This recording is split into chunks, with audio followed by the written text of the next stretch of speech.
Okay, so very good morning to all my dear friends. अभी हम लोग क्या करेंगे, 2 मिनटों में जो कुछ भी हमने कल किया था उसे एक बार रिवाइज करेंगे और फिर हम लोग बढ़ेंगे आगे. सबसे पहली बात आपको मुझे बतानी है, लॉ और एक्ट दोनों सेम है या अलग अलग है? कौन सा है वो टर्म जो ब्रॉडर है? लॉ. तो law is equal to what? 3 चीजें, dash plus dash plus dash. बोलो, एक्ट प्लस. Very good. यही जो एक्ट है, act, it comprises of 4 things. What are these 4 things? बोलो. Section, subsection, clause. हम लोग क्या पढ़ने वाले बताओ, एक्ट या लॉ? एक्ट या लॉ? तो हम एक्ट क्या पढ़ेंगे, प्लस हम लोग साथ साथ क्या रूल्स देखेंगे, प्लस साथ साथ क्या हम लोग केस लॉज भी देखेंगे. हाँ या ना? अच्छा, कल मैंने एक एक्ट की शुरुआत की थी. क्या था ये एक्ट का नाम? बोलिए. The Companies Act 2013. So basically ये कौन सा वो साल है जिस दिन ये एक्ट पास हुआ है? 2013. प्लस और एक चीज आप लोग मुझे बताओगे, और वो क्या होगा मुझे बताओगे, रूल्स जो होता है, रूल्स वो कौन बनाता है? सीजी या पार्लियामेंट? सीजी या पार्लियामेंट?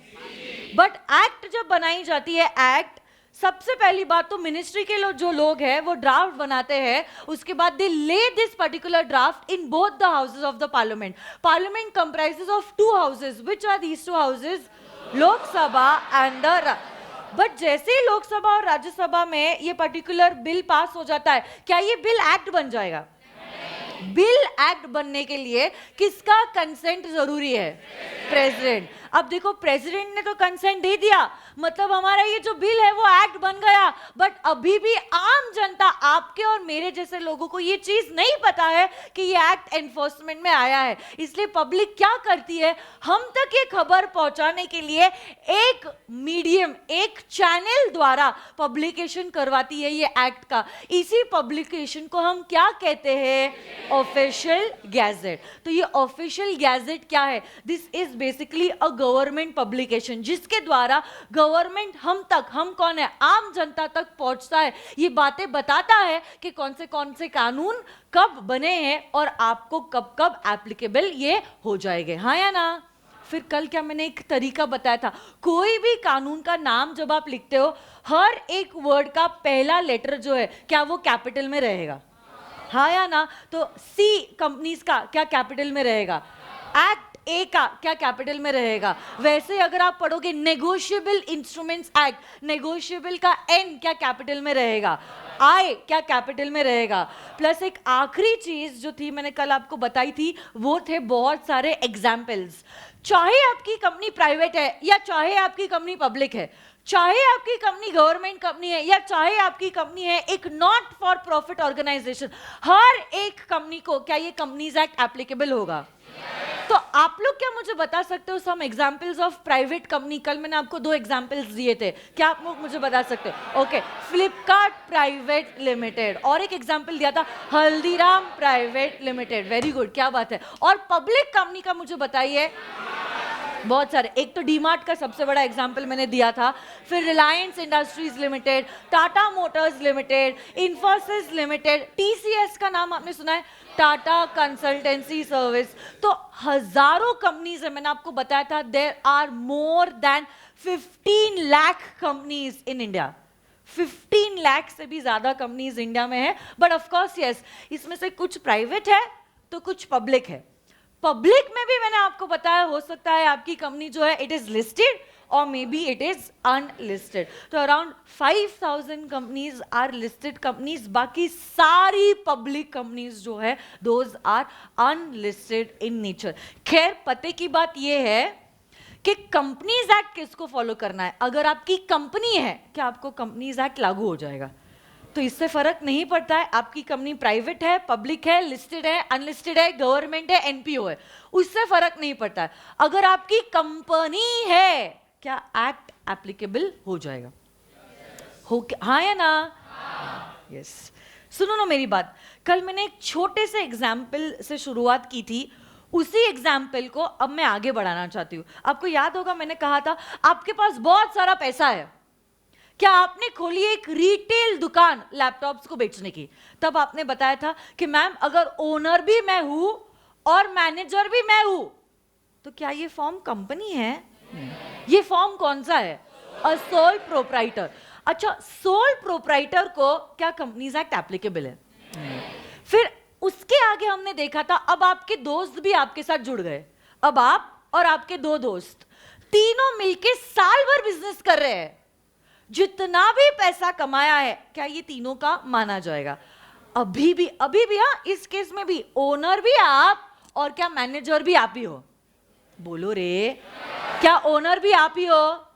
बिजनेस के ओनर मतलब मालिक आप ही हो ना, प्लस आप मैनेज भी आप ही कर रहे हो, तो साल भर बिजनेस करोगे आप ही, और इनफैक्ट साल भर बिजनेस करने के बाद जो पैसा आया वो आप ही रखने वाले हो। It is a partnership form of organisation. क्या पार्टनरशिप को कंपनीज एक्ट एप्लीकेबल है? तो पार्टनरशिप को कौन सी एक्ट एप्लीकेबल है? The Indian partnership act 90। Very good, ये आपका क्या हो चुका है एट द फाउंडेशन और the CPT level as the case में भी यस। तो अब सवाल उठता है कि मैम एक्ट एप्लीकेबल किसको है? एक्ट सुनना, अच्छा, act is applicable to companies. तो यही फ्लिपकार्ट है, हल्दीराम है, फिर उसके बाद इन्फोसिस है, टीसीएस है, ये कुछ ऑर्गेनाइजेशंस है जिनको ये कंपनीज एक्ट एप्लीकेबल होता है। बट कंपनीज के भी ना बहुत सारे टाइप्स होते हैं, बहुत सारे। हम लोग शुरू करने वाले हैं, शायद आज ही से क्लासिफिकेशन हमारा शुरू हो जाएगा। धीरे धीरे करके आपको समझ में आ जाएगा कि कितने सारे हेडिंग्स के हिसाब से कंपनीज क्लासिफाई हो सकती है। तो कोई भी कैटेगरी की कंपनी क्यों ना हो, आपको कंपनीज एक्ट एप्लीकेबल होता है। बट कंपनी का एक सबसे बड़ा फीचर जो होता है that is that there is a separation between the ownership and the management. तो अब देखो ना, सपोज ये डीमार्ट है,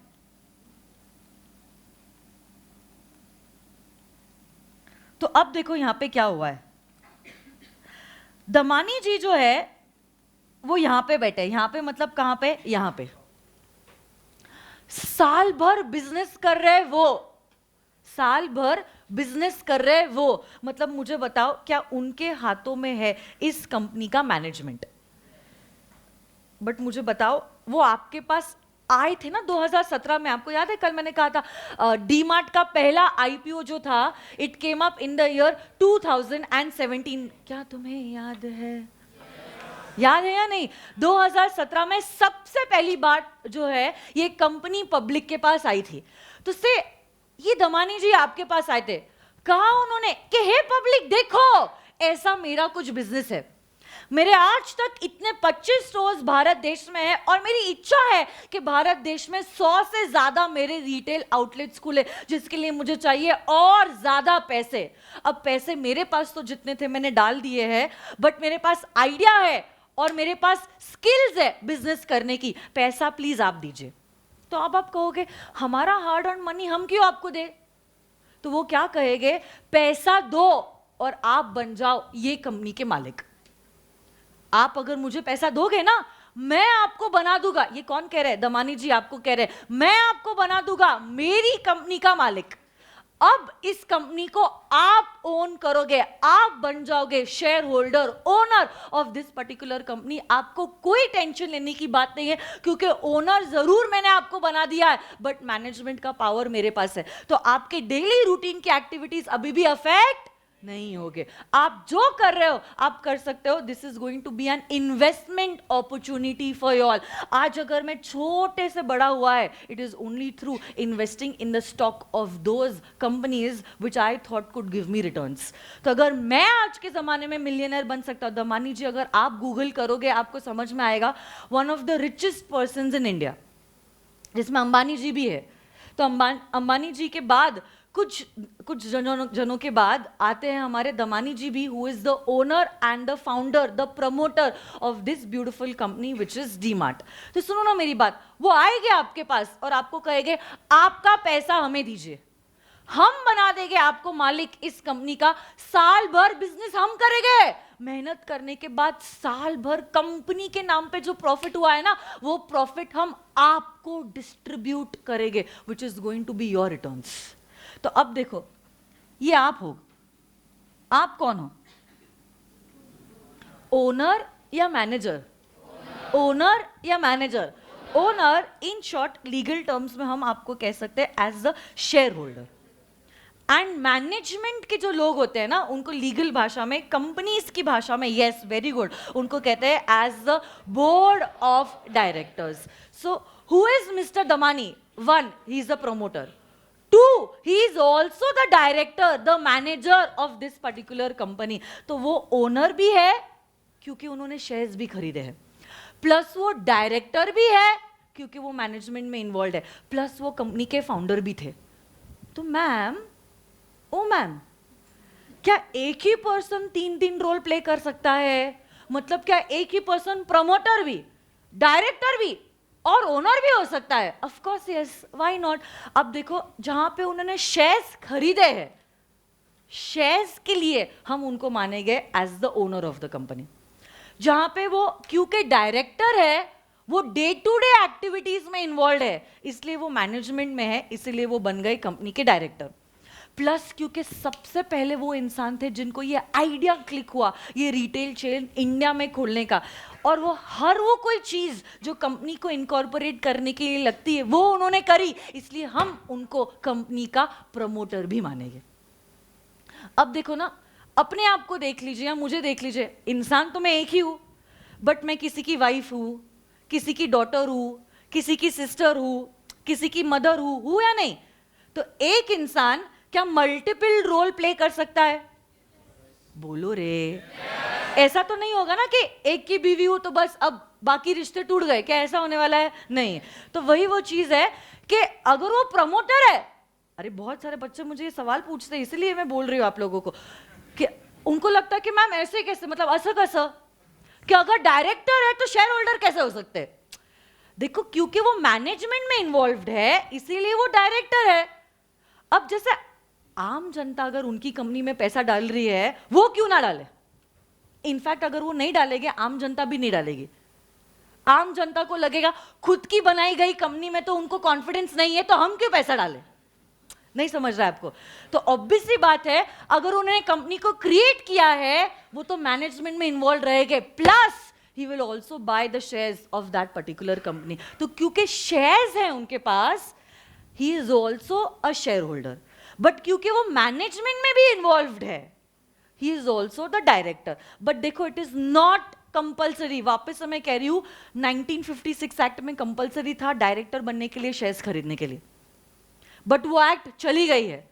अब कौन सी एक्ट है? 2013। 2013 में there is no rule, no section says कि डायरेक्टर को कंपनी के शेयर्स खरीदने की जरूरत है।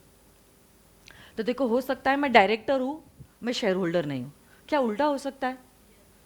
मैं शेयर होल्डर हूं, मैं डायरेक्टर नहीं हूं? ऑफ कोर्स हो सकता है। मैंने इन्फोसिस के शेयर्स खरीद लिए, क्या मैं शेयर होल्डर बन गई?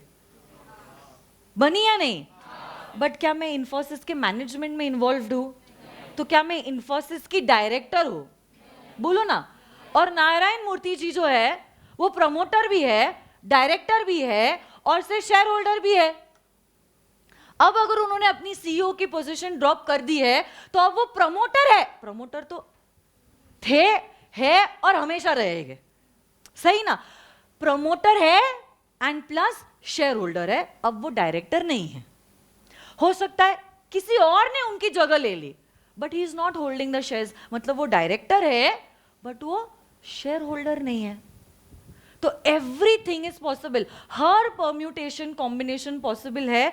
आपके माइंड से ये मिसकंसेप्शन हटा दो कि अगर आप डायरेक्टर हो तो शेयर होल्डर भी होना जरूरी है, या अगर आप शेयर होल्डर हो मतलब आप कंपनी के डायरेक्टर हो। नहीं, शेयर होल्डर मतलब ओनर्स, शेयर होल्डर मतलब, एंड बोर्ड ऑफ डायरेक्टर्स मतलब the managers of the company. सुनो ना, यहां पे एक है, ये कौन है? ये शर्मा जी है।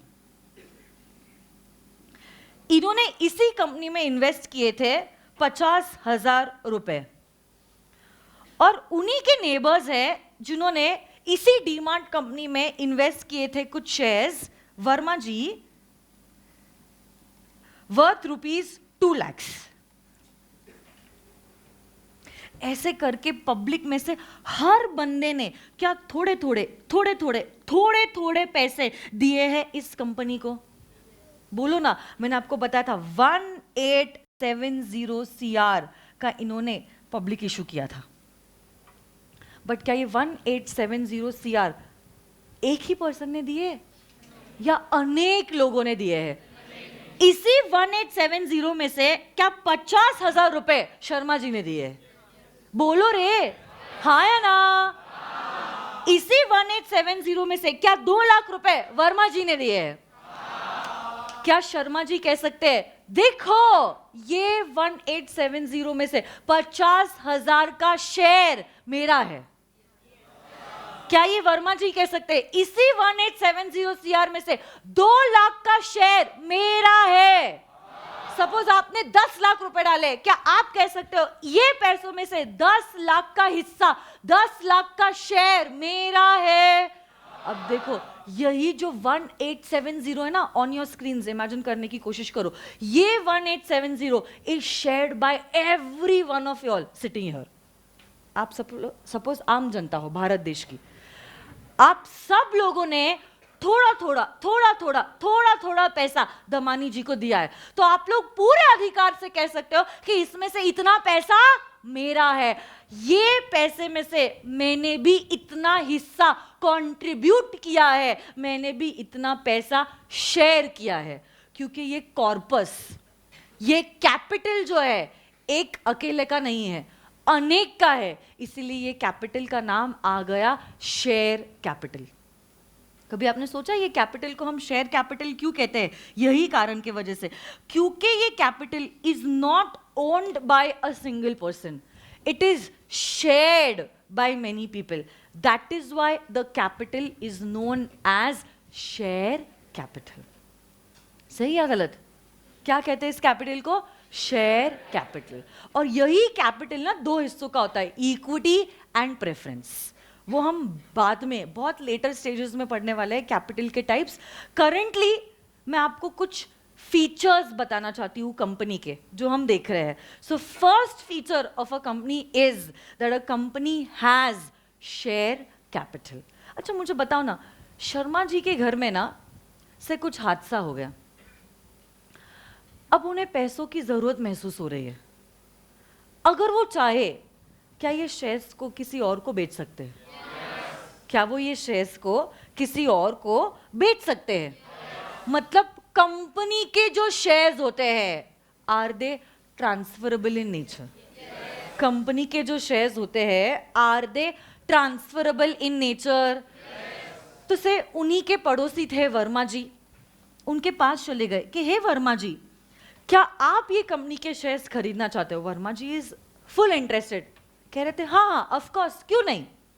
अब देखो क्या हुआ ना, वर्मा जी ने दे दिए शर्मा जी को 50,000, वर्मा जी ने दे दिए शर्मा जी को 50,000। और अब क्या हुआ, Sharma ji is no more the owner of this particular company. इससे 2 फायदे हुए। क्या आप लोग मुझे बता सकते हो कौन से 2 फायदे?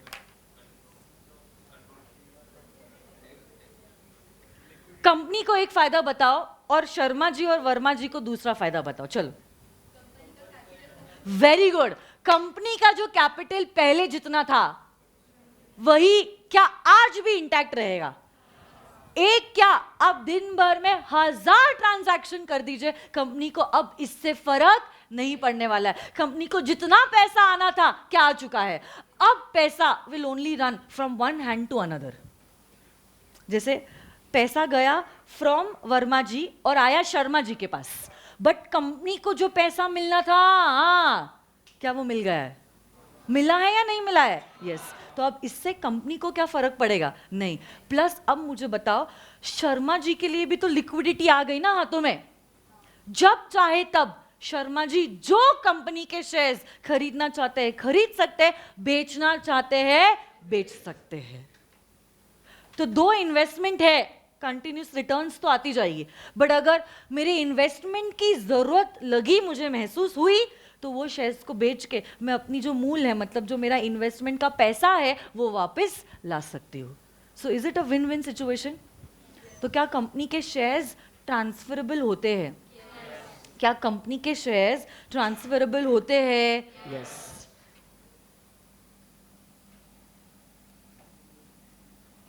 अच्छा एक चीज बताओ मुझे, ये चॉकलेट उसको जो सही जवाब देगा, ओके? सोच समझ के जवाब देना। सुनो, जो सेंटेंस मैं कहने जा रही हूं, इज इट ट्रू और इज इट फॉल्स? बट देखो, सिर्फ ट्रू एंड फॉल्स नहीं बोलना है आपको, मुझे कहना है अगर ट्रू है तो क्यों ट्रू है, या अगर फॉल्स है तो क्यों फॉल्स है। तो सिर्फ हाँ या ना में जवाब नहीं देना, या ट्रू या फॉल्स में जवाब नहीं देना है। सेंटेंस सुनो एकदम गौर से, सोच समझ के जवाब देना, ज्यादा जल्दबाजी मत कीजिए। और जिसको भी जवाब आता है प्लीज रेज योर हैंड्स। सुनो, the sentence is the liability, सुनो हाँ, the liability of a company is limited. True और फॉल्स? हाथ ऊपर करके दीजिए जवाब। अच्छा, जिन्होंने मुझसे नहीं पढ़ा है मैं उनको मौका देना चाहती हूँ, ठीक है? बोलो। The liability of a company is, it is limited. Okay, it is limited. क्यों लिमिटेड है?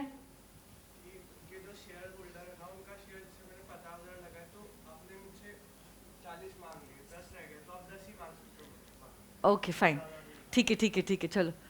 और पीछे वहां पे हाँ बोलिए। कंपनीज लाइबिलिटी इज, तो मेरा जो सेंटेंस है वो ट्रू है या फॉल्स है? वो तो कह रहा है कि फॉल्स है, आप तो कह रहे हो कि ट्रू है। एक मिनट बोलने तो दो उसे, बोलने दो ना, बोलो। क्या कह रहा है वो? क्या कह रहा है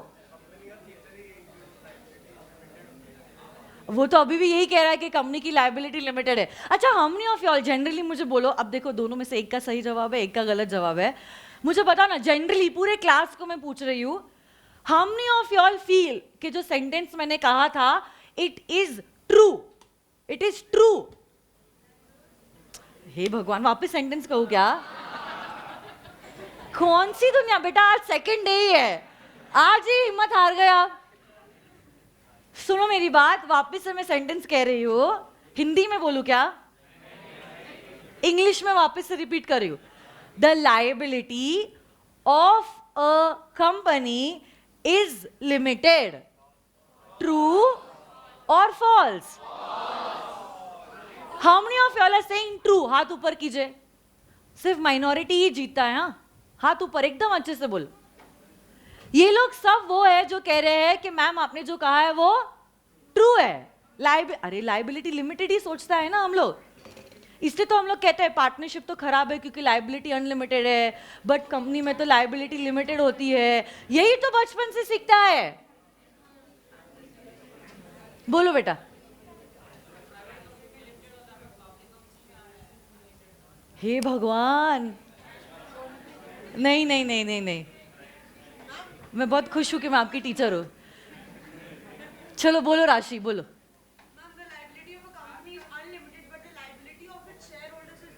यस, देखो ये मेरे स्टूडेंट्स का कॉन्फिडेंस है। सुनो मेरी बात, अरे आप बेटा सुनो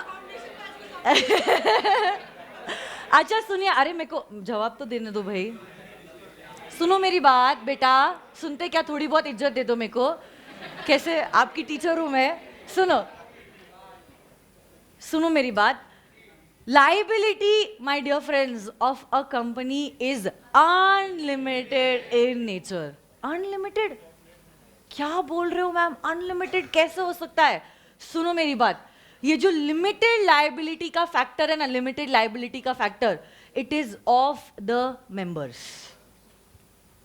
it is the liability of the members that is limited. Company form of organisation की लाइबिलिटी अभी भी तो अनलिमिटेड है, इसलिए तो हम देखते हैं कंपनीज इंसॉल्वेंट डिक्लेयर होती है। देखा अभी किंगफिशर एयरलाइंस का आपने एग्जाम्पल लाइव, है ना, एसेट्स हो गई कम, लाइबिलिटीज हो गई ज्यादा। वापस से देखो, वापस से सुनो, फॉर ऑल दोस्त जिनका जवाब गलत था, लाइबिलिटी जो होती है वो मेंबर्स की लिमिटेड होती है, मेंबर्स। अब आप कहोगे मतलब वही तो कहा ना हमने, नहीं बेटा, कंपनी फॉर्म ऑफ ऑर्गेनाइजेशन में there is a separation between the membership and the company itself. मतलब मेंबर्स अलग, कंपनी अलग, डायरेक्टर्स अलग, कंपनी अलग, एम्प्लॉइज अलग, कंपनी अलग। देयर इज अ सेपरेशन, जो सेपरेशन आपने सोल प्रोप्राइटरीशिप और पार्टनरशिप में नहीं देखा, वो सेपरेशन आपको नजर आएगा in this company form of organisation. आपने देखा है ना, पार्टनरशिप में सोल प्रोप्राइटर में ओनर भी आप, मैनेजर भी आप ही का वो उसी का आप, मतलब पार्टनर्स ही पार्टनरशिप बनते हैं। और अगर मैं पूछूं पार्टनरशिप मतलब क्या, मतलब ये partners are nothing but this partnership, वही ये चीज है। बट कंपनी में ऐसा हरगिज नहीं है। क्यों नहीं है? Because a company is a separate person which is created in the eyes of law. अगर आप कानून की आंखों से देखोगे आपको नजर आएगा that a separate person has been created. Separate from whom? its members, separate from its directors, separate from its employees। मतलब अगर मैं कंपनी के 99% शेयर्स भी खरीद लूं ना, तो भी ये नहीं माना जा सकता है कि मैं कंपनी हूं और कंपनी मैं हूं। क्यों? क्योंकि अभी भी कंपनी का एक सेपरेट स्टेटस है, अभी भी मेरा स्टेटस ओनर का ही होगा, अभी भी मेरा स्टेटस शेयर होल्डर का ही होगा। मेरे को कभी भी कंपनी खुद का स्टेटस नहीं मिल सकता। ऐसा पार्टनरशिप में नहीं है। देखा था क्या आपने? पार्टनरशिप हुआ है ना आप लोगों का? पार्टनरशिप में क्या हम मानते हैं कि पार्टनर्स और फर्म एक ही है? और देखो पार्टनरशिप में तो अगर दो पार्टनर्स है, शर्मा जी और वर्मा जी, शर्मा जी अगर छोड़ने की बात करेंगे, क्या हमको ये पर्टिकुलर फर्म को भी डिसॉल्व करना पड़ेगा? क्योंकि क्या एक ही बंदा पार्टनरशिप को रन कर सकता है? नहीं। बट यहां पे बताओ, शर्मा जी अगर छोड़ने की बातें कर भी ले, हम कहेंगे बेटा चले जाओ, कोई प्रॉब्लम नहीं है, जाने वाले को कौन रोक सकता है? आप जाओगे कोई और आ जाएगा, क्या हमें कतई फर्क पड़ेगा कौन आ रहा है कौन जा रहा है? नहीं, मेंबर्स आएंगे, मेंबर्स जाएंगे, बट कंपनी जैसी है क्या वैसी की वैसी ही रहेगी?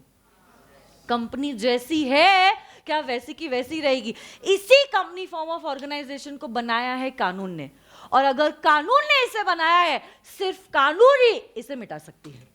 क्या आपके और मेरे जैसे लोग इसे मिटा सकते हैं? नहीं। It is created by law and it can only be dissolved by law. It has a perpetual succession. इसका लीगल टर्म क्या है बोलो तो सब लोग? Perpetual succession. परपेचुअल का क्या मतलब होता है? कंटिन्यूअस। परपेचुअल का क्या मतलब होता है? कंटिन्यूअस। सक्सेशन का क्या मतलब होता है? Existence. Company form of organisation का होता है परपेचुअल सक्सेशन, मतलब अ कंटिन्यूअस एग्जिस्टेंस। मेंबर्स आएंगे, मेंबर्स जाएंगे, बट कंपनी जैसी है वैसी की वैसी ही रहेगी। जैसे समुंदर होता है ना, सी, समुंदर, आप चाहे जितना भी पानी उसमें डाल दो या जितना भी पानी चाहे आप खींच लो, समुंदर की आइडेंटिटी जैसी है क्या वैसी की वैसी रहेगी? वैसे चाहे जितने भी मेंबर्स आए या चाहे जितने भी मेंबर्स चले जाए, कंपनी की आइडेंटिटी जैसी है वैसी की वैसी ही रहेगी। वापस से चलो मुझे बताओ, कंपनी के शेयर्स क्या ट्रांसफरेबल है? प्लस मुझे बताओ लायबिलिटी किसकी लिमिटेड है, मेंबर्स की या कंपनी की? क्या कंपनी का होता है एक perpetual succession? Is there a separation between ownership and the management? हाँ या ना? क्या कंपनी का होता है शेयर कैपिटल? कंपनी का क्या होता है? Share capital. कंपनी कैसी पर्सन है मुझे बताओ ना, आर्टिफिशियल या फिक्टिशियस? आर्टिफिशियल या फिक्टिशियस? दोनों शब्द तो एक ही है ना। देखो फिक्टिशियस मतलब काल्पनिक, काल्पनिक मतलब इमेजिनरी, बट आर्टिफिशियल मतलब something that is not natural, something that is not natural. जैसे कि अ फ्लावर नेचुरल फ्लावर होता है, आर्टिफिशियल फ्लावर होता है। सही या गलत? फ्लावर तो फ्लावर ही है ना, चाहे नेचुरल हो या आर्टिफिशियल हो। मतलब क्या वो एग्जिस्टेंस में है? बोलो ना, दो not natural but artificial existence तो है ना वो गुलाब के फूल का। नहीं समझ रहा आप? वैसे कंपनी जो है, दो नॉट नेचुरल, आपके और मेरे जैसा उसका नेचुरल बर्थ नहीं हुआ है, बट दो नॉट नेचुरल, उसको हमने बनाया है। उस गुलाब के फूल को हमने बनाया है, बट बनाने के बाद तो एग्जिस्टेंस में आया ना वो। वैसे ही कंपनी का आपके और मेरे जैसा नेचुरल बर्थ नहीं है, बट हमने उसको क्रिएट किया है, इसलिए हम उसको इमेजिनरी नहीं कह सकते, हम उसको फिक्टिशियस काल्पनिक नहीं कह सकते, हम उसको क्या कहेंगे? आर्टिफिशियल। समझ रहा है क्या आपको? It is an artificial person. कहां पे एग्जिस्ट करता है? इन the eyes of law. Is a company a person? Is a company a person? Does every person have the power to enter into contracts? Does every person, मैंने आपको सिखाया था foundation में that you require 2 persons to enter into a contract. फिर मैंने उसमें सिखाया था 2 नेचुरल भी हो सकते हैं, 2 आर्टिफिशियल भी हो सकते हैं, it could be a combination of natural and artificial both. तो अब मुझे बताओ, a company is it a person? मतलब अगर वो पर्सन है, will it have the power to enter into contracts? पर अब सवाल ये उठता है कि मैम अगर कॉन्ट्रैक्ट एंटर करना है, कंपनी करेगी कैसे कॉन्ट्रैक्ट एंटर? क्योंकि वो तो आर्टिफिशियल है। क्योंकि देखो, आपको पता है बहुत बार कॉन्ट्रैक्ट्स में सिग्नेचर की जरूरत होती है। देखो, it is not necessary her contract में सिग्नेचर की जरूरत है, बट कुछ कॉन्ट्रैक्ट्स, जैसे कि चेक इशू करना है, ओके? तो से for example, I want to issue you a cheque, cheque issue करना, is it an example of a contract?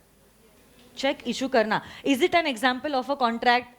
तो मैंने सब लिख दिया, पे, आपका नाम, a sum of rupees 1 lakh, amount में लिख दिया, वर्ड्स में लिख दिया 1 लाख, डेट लिख दी, सब कुछ कर दिया ना, साइन ही नहीं किया। और मैं बोला ये आपका बर्थडे गिफ्ट, खुश हो गए आप बहुत ज्यादा। बोलो मुझे, क्या आप मुझसे 1 लाख रुपए ले सकते हो? क्यों? आपने तो कहा चेक इशू करना कॉन्ट्रैक्ट है, तो मतलब आप 1 लाख रुपए ले सकते हो ना मुझसे। साइन नहीं हुआ ना। कुछ कॉन्ट्रैक्ट्स में ये फॉर्मेलिटीज होना जरूरी है, सिग्नेचर होना, राइटिंग में होना, स्टैम्प्ड होना, रजिस्टर्ड होना, सील्ड होना। अब अगर ऐसे कॉन्ट्रैक्ट एंटर करने, कंपनी करेगा कैसे? कंपनी तो आर्टिफिशियल ना, उसके पास आपके और मेरे जैसे हाथ या पैर थोड़ी ना है। कॉमन सील क्या है? ये कॉमन सील देखो, जैसे नेचुरल लोगों के सिग्नेचर्स होते हैं, वैसे ये आर्टिफिशियल पर्सन जो है, कंपनी फॉर्म ऑफ ऑर्गेनाइजेशन, उसका होता है एक कॉमन सील। क्या होता है? Common seal. इसी कॉमन सील से क्या करते हैं हम? कंपनी के सिग्नेचर्स अफिक्स करते हैं। कॉमन सील, अरे वो फाउंडेशन में है ना, ठीक है, मेरे पास पिक्चर नहीं। सुनो ना, कॉमन सील, कॉमन सील से क्या होता है? कॉमन सील जहां पे भी अफिक्स्ड होगा, माना जाएगा ये कंपनी ने अपना कंसेंट दिया है, कंपनी ने अपनी मंजूरी दी है टू दैट पर्टिकुलर कॉन्ट्रैक्ट। तो देखो 2013 में जब ये एक्ट आया ना, कब आया ये एक्ट? 2013 में। तब कॉमन सील मैंडेटरी था। मैंडेटरी मतलब क्या समझते हैं आपको? कंपल्सरी। बट अब आप खुद सोचो, थोड़ा सा कॉमन सेंस आप इस्तेमाल कीजिए। कंपनी नेचुरल है या आर्टिफिशियल?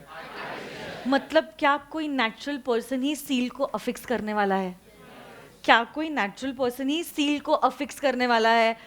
तो अगर हम किसी बंदे को सील अफिक्स करने की अथॉरिटी दे रहे हैं, वो सील अफिक्स करे या वो खुद साइन करे, एक ही हो गया। नहीं समझा आपको? क्योंकि कंपनी खुद तो साइन नहीं कर सकती या सील नहीं लगा सकती, कोई लगवाने वाला है उसके बिहाफ पे, तो क्यों ना उसी बंदे को हम साइन करने की अथॉरिटी दे दें। इसलिए 2015 में इसी एक्ट में एक अमेंडमेंट आया, कहा 2015 के बाद अब there is no necessity to have a common seal. मतलब आज के दिन पे, आज तो हम 2019 में है, the common seal requirement is optional. Optional मतलब यू मे और you may not have a common seal. अगर कॉमन सील है क्या बात है, बट अगर कॉमन सील ना भी है तो भी क्या चल जाएगा? तो भी क्या चल जाएगा? हाँ या ना? तो आज के जमाने में बताओ, कॉमन सील मैंडेटरी या ऑप्शनल? तो अगर है चलेगा, नहीं है तो भी क्या चलेगा? यस तो अगर नहीं है तो क्या होगा, कंपनी के बिहाफ पे कोई भी दो डायरेक्टर्स वो कॉन्ट्रैक्ट को साइन करेंगे, और जब वो दो डायरेक्टर्स साइन करेंगे ऐसे मानेंगे जैसे कि कंपनी ने खुद ने साइन किया है, हाँ या ना। तो ये थे कुछ फीचर्स ऑफ अ कंपनी। सुनो ना, आप लोगों के पास मेरी बुक्स आ गई है क्या? नहीं आई है क्या? ओके ठीक है, तो मैं क्या करती हूँ, ये बुक जो है ना मेरी, मैं यहाँ पे डिस्प्ले करती हूँ। मैं बताती हूँ कौन सी बुक का ये कौन सा पेज नंबर पे है जो कॉन्सेप्ट मैंने आपको पढ़ाया है।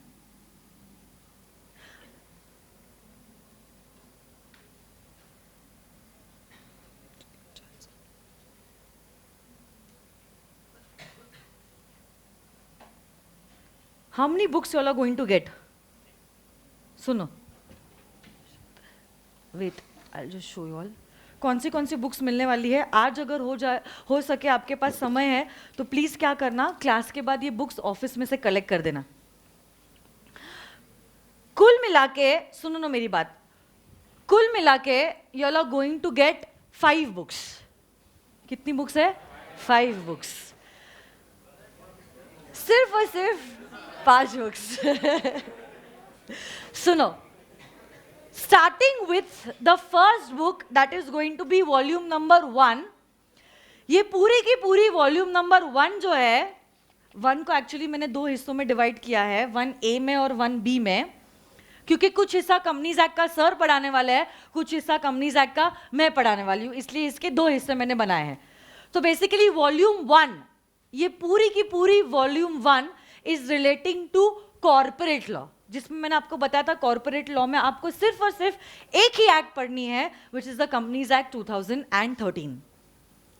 वॉल्यूम नंबर 2 जो है, volume number 2, this is other laws, क्योंकि ये बुक से आपका पोर्शन कंप्लीट नहीं हुआ है, बराबर है ना, अभी भी 40 मार्क बाकी है अदर लॉज। ये 4 एक्ट्स जो है it is going to be covered in this volume number 2। So basically आपकी मेन 2 जो बुक्स है, it is this volume 1 and this volume number 2।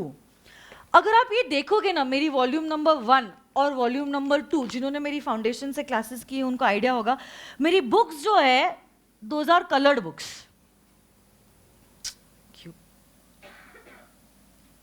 एक minute, volume 1A final, yes, my books are coloured books. अब ये जो coloured books है ना, इसमें भी आप देखोगे जरूर बहुत सारे कलर्स इस्तेमाल किए हैं, but there is a meaning to every colour. ऐसे नहीं चलो ये मेजेंटा कलर अच्छा लगता है लगा दिया, ब्लू मेरा लकी कलर है अच्छा लगता है ब्लू डाल दिया, ऐसा नहीं है। अगर आप देखोगे, देखो यहाँ पे दिख रहा है all important words are in blue, नजर आ रहा है क्या आपको? Similarly all examples are in green and all amendments are in red. Red में सारे अमेंडमेंट्स है जो सबसे पहली बार नवंबर 2019 यानी कि आपके अटेम्प्ट के लिए एप्लीकेबल होने वाले हैं। तो these amendments are going to be really very important, क्योंकि आपका पेपर वो पहला पेपर होगा जिस पे इंस्टीट्यूट आपका ये नॉलेज टेस्ट करने वाली है। तो बहुत ज्यादा चांसेस है कि अमेंडमेंट्स के ऊपर पूरे 100 नंबर में से अराउंड 20 to 25 मार्क्स पूछे जाए, जिसके वजह से जानबूझ के मैंने सारे अमेंडमेंट्स रेड में दिए हैं, क्योंकि रेड एक ऐसा कलर है जो हमारी आंखों को खींचता है, हमारे अटेंशन को खींचता है। तो इसलिए जानबूझ के all the colours I have well planned, और इसलिए अमेंडमेंट्स को मैंने अपना अप्रोप्रिएट कलर जो है दैट इज रेड वही दिया है। अब देखो होता क्या है, आपको मालूम है सिलेबस इतना वास्ट है, आप खुद सोचो ना, कंपनीज एक्ट में 148 सेक्शंस हैं, प्लस पूरा का पूरा नेगोशिएबल इंस्ट्रूमेंट्स एक्ट, पूरा का पूरा iOS, पूरा का पूरा जनरल क्लॉजेस एक्ट, और पूरे के पूरे स्पेशल कॉन्ट्रैक्ट्स। इतना वास्ट सिलेबस, मतलब सिलेबस तो पहाड़ जितना है और समय चीटी जितना, सही है नहीं? तो एग्जामिनेशन के एक दिन पहले it is next to impossible to read everything 1 to 1। इसलिए आपके इजी अंडरस्टैंडिंग के लिए और लर्निंग के लिए मैंने सारे कीवर्ड्स जो है मैंने कर दिए हैं इन ब्लू। तो देखो, अगर आपके पास मेरी बुक्स होगी, से come down to chapter number 2, देखो ये चैप्टर नंबर 2, ये chapter number 2 is talking about formation of a particular company. तो शुरू किया है मैंने प्रमोटर कौन होता है और कौन सा सेक्शन किस फॉर्मेशन के बारे में बात कर रहा है और उसमें लिखा क्या है। तो अगर आप देखोगे ये पूरा सेक्शन नंबर 3 है, बट अब देखो 1 to 1 आपको सब कुछ रीड करने की जरूरत नहीं है। 1 to 1 हम लोग एक बार क्लास में रीड करेंगे, घर पे भी आप 1 to 1 एक बार रीड करोगे, बट बार बार 1 to 1 आप रीड नहीं कर सकते क्योंकि सिर्फ लॉ अकेला पेपर नहीं है, सही है ना। 3 महीनों में आपको 10 सब्जेक्ट की पढ़ाई करनी है। आप कहोगे 10 कैसे मैम, 8 ही है। देखो जरूर सब्जेक्ट्स 8 है पेपर देने के हिसाब से, बट अगर पढ़ाई करने के हिसाब से अगर आप मुझसे सवाल पूछो तो वो 10 है, क्योंकि डायरेक्ट टैक्स और इनडायरेक्ट टैक्स अपने आप में एक सब्जेक्ट है, EIS एंड SM अपने आप में 2 अलग अलग सब्जेक्ट्स है। तो कहने के लिए तो इंस्टीट्यूट कहती है 8, बट यहीं पे इंस्टीट्यूट ने बस आपको बेवकूफ बनाया है। पढ़ने के हिसाब से है आपको 10 सब्जेक्ट्स। तो सोचो प्रेपरेटरी लीव में आपको सिर्फ 3 महीने है, 3 महीने मतलब approximately 90 days divided by 10 subjects, मतलब एक सब्जेक्ट के लिए कितने दिन है आपके पास, 9 दिन। 9 दिन में आप रिवाइज करोगे या लर्न करोगे, पूरी बुक करोगे या क्या करोगे, समझने की कोशिश करो। इसी भावनाओं को समझते हुए मैंने क्या किया है, मेरी बुक्स को कलर किया है, ताकि जब आप घर पे पढ़ोगे, अब देखो आपको समझ जाएगा सेक्शन 3 क्या कह रहा है। सिर्फ ब्लू का पढ़ो। सेक्शन 3 ये कह रहा है कि पब्लिक कंपनी अगर इनकॉर्पोरेट करनी है 7 लोग लगेंगे। आपको दिख रहा है क्या वहां पे, ये दिख रहा है आपको। अगर पब्लिक कंपनी को 7 लोग लग रहे हैं तो ऑटोमेटिकली प्राइवेट कंपनी को लगेंगे 2, ओपीसी को लगेगा 1। बट ओपीसी में और एक नई चीज है नॉमिनेशन की, इसलिए मैंने ये चीज को ब्लू में रखा है कि अगर ओपीसी है तो 1% तो होगा प्लस एक नॉमिनी भी होगा। तो ये 3 सेंटेंसेस आपने पढ़ लिए, आपको समझ में आ जाएगा सेक्शन नंबर 3 क्या कह रहा है। नहीं समझा आपको, बोलो ना। तो ऐसा पूरा हर एक सेक्शन में आपको नजर आएगा कि मैंने ब्लू में पॉइंट्स लिखे। ऐसा कोई भी पॉइंट हो ही नहीं सकता जिसको ब्लू नहीं दिया है, क्योंकि हर एक पॉइंट में कुछ कुछ इंपॉर्टेंट है, कुछ कुछ इंपॉर्टेंट नहीं है। जो कुछ भी इंपॉर्टेंट है वो ब्लू में है, ताकि घर पे जाके जब आप पहली रीडिंग करोगे, only if you read the blue points you will totally understand what this section is saying.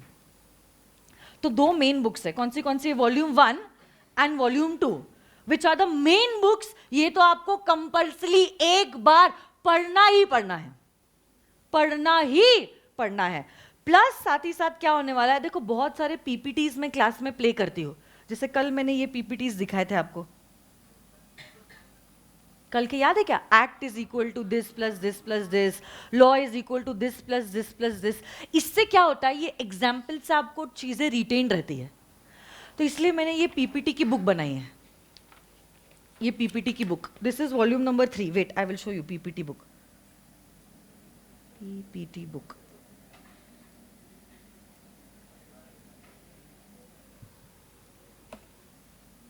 ये देखो, ये जो पीपीटी बुक है ये आज सारे पीपीटीज में कवर करवाने वाली हूं। ये सारे पीपीटीज है जो मैं क्लास में डिस्प्ले करती हूं, जिसके वजह से automatically what will happen is all those things that I teach in class you all will be able to recollect. और दूसरे सबसे फायदे की बात है ये बुक को बनाने का, and that is we are going to save time. कैसा होता था पहले, मैं पीपीटी डिस्प्ले करती थी, फिर आप लोग लिखते थे और लिखने में ही ज्यादा समय चले जाता था। बट मैं क्या करना चाहती हूं, मैं चाहती हूं कि लिखने में समय कम और कॉन्सेप्ट्स में समय ज्यादा, लर्निंग में समय ज्यादा।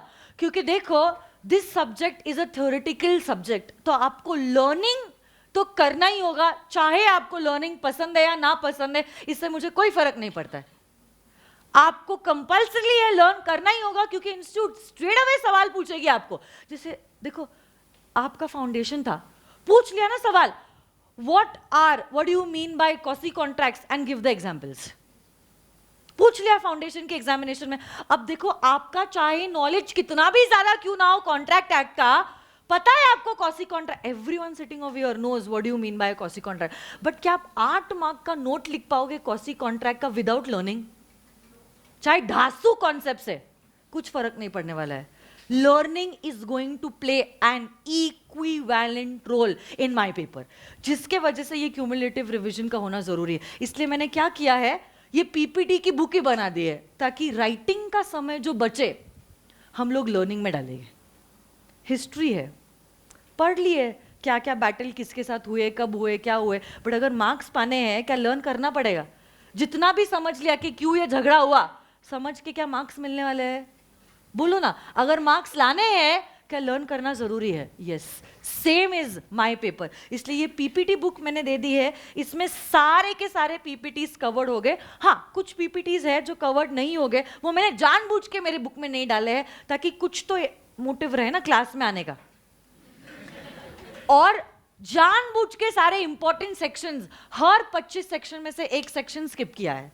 क्यों? ताकि जो ना आए बच्चे उसको कुछ तो चुभे कि भाई मैंने कुछ मिस कर दिया है, अब कैसे होगा। ना नोट्स है, ना मेन बुक में है, ना पीपीटी बुक में है, ना क्वेश्चन है, और एक्सप्लेनेशन तो भूल ही जाओ। तो इसलिए please don't miss any of my sessions. कुछ प्यार से समझाओगी, कुछ इन तरीकों से समझाओगी, तो वो ऑटोमेटिकली समझ के तो आने वाली है बात। तो this is volume number 3 which is relating to PPTs. Volume number 4 जो है, volume number 4 is my question bank. Question bank. अब देखो क्या क्या हुआ हमारा, समझ के हो गया, लर्न भी हो गया, बट अब हमें ये नहीं पता है ना कि इंस्टीट्यूट सवाल कैसे पूछेगी। डायरेक्टली तो हमें मैच में नहीं जाना है, समझ रहा है क्या आपको? We have to be fully prepared कि कैसे कैसे इंस्टीट्यूट कैसे कैसे सवाल कितने कितने मार्क्स के लिए पूछ सकती है।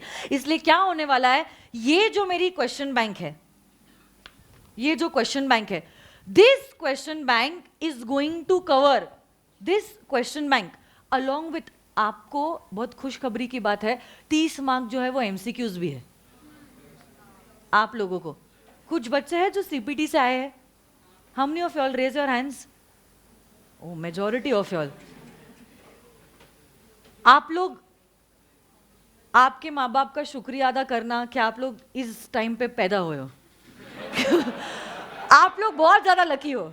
आपकी बैच वो आखिरी बैच है जो सबसे ज्यादा लकी है, क्योंकि फाउंडेशन तो आपका रहा नहीं। मतलब सीपीटी में भी एक प्रश्न 4 गोले, सही है ना? सीपीटी में भी एमसीक्यू, इंटर में भी एमसीक्यू, डीटीआईडीटी में 30 मार्क एमसीक्यू, लॉ में 30 mark MCQ, EISSM 30 mark MCQ, audit 30 mark MCQ, CPT चारों भी सब्जेक्ट एमसीक्यू। बेचारे गरीब फाउंडेशन के बच्चों को देखो, चारों भी सब, अकाउंट्स और लॉ। आप सोचो 1 साल पहले अगर आप सब्जेक्टिव पेपर देते ना, बैंड बज जाती है आपकी। सीरियसली, फाउंडेशन अगर आप क्लियर होके आए हो मतलब आप सुपर टैलेंटेड हो।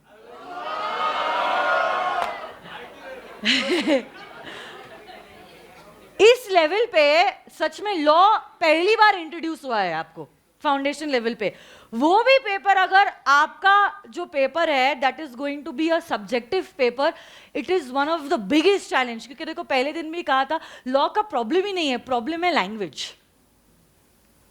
ये इंग्लिश सभी की इतनी स्ट्रांग नहीं है अनफॉर्चुनेटली, जिसके वजह से वो प्रॉब्लम आता है। तो कितने भी होशियार क्यों ना हो ना, कभी कभार ऐसा होता है we are not able to show our knowledge, जिसके वजह से we can not clear the examination. इसलिए इस पर्टिकुलर क्वेश्चन बैंक में पहली बात तो more than 500 MCQs for that 30% syllabus, more than 500 MCQs plus along with that पिछले 10 एग्जामिनेशन के questions along with the answers. क्योंकि देखो ज्यादा क्वेश्चंस मैं डाल नहीं पाई क्योंकि एक ही साल हुआ है इंटरमीडिएट के सिलेबस को डाल के, बराबर है ना? ये न्यू कोर्स अभी इंट्रोड्यूस हुआ है।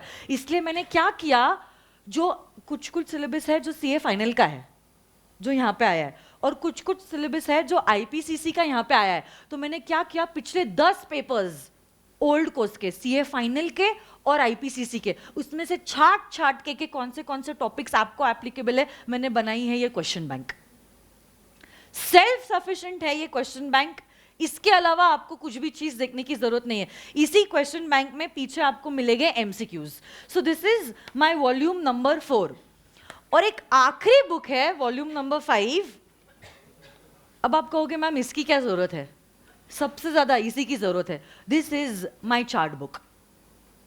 What is this chart book? ये चार्ट बुक हार्डली होगी 30 पेज, 30 पेजेस, हार्डली 30 पेजेस की ये चार्ट बुक है।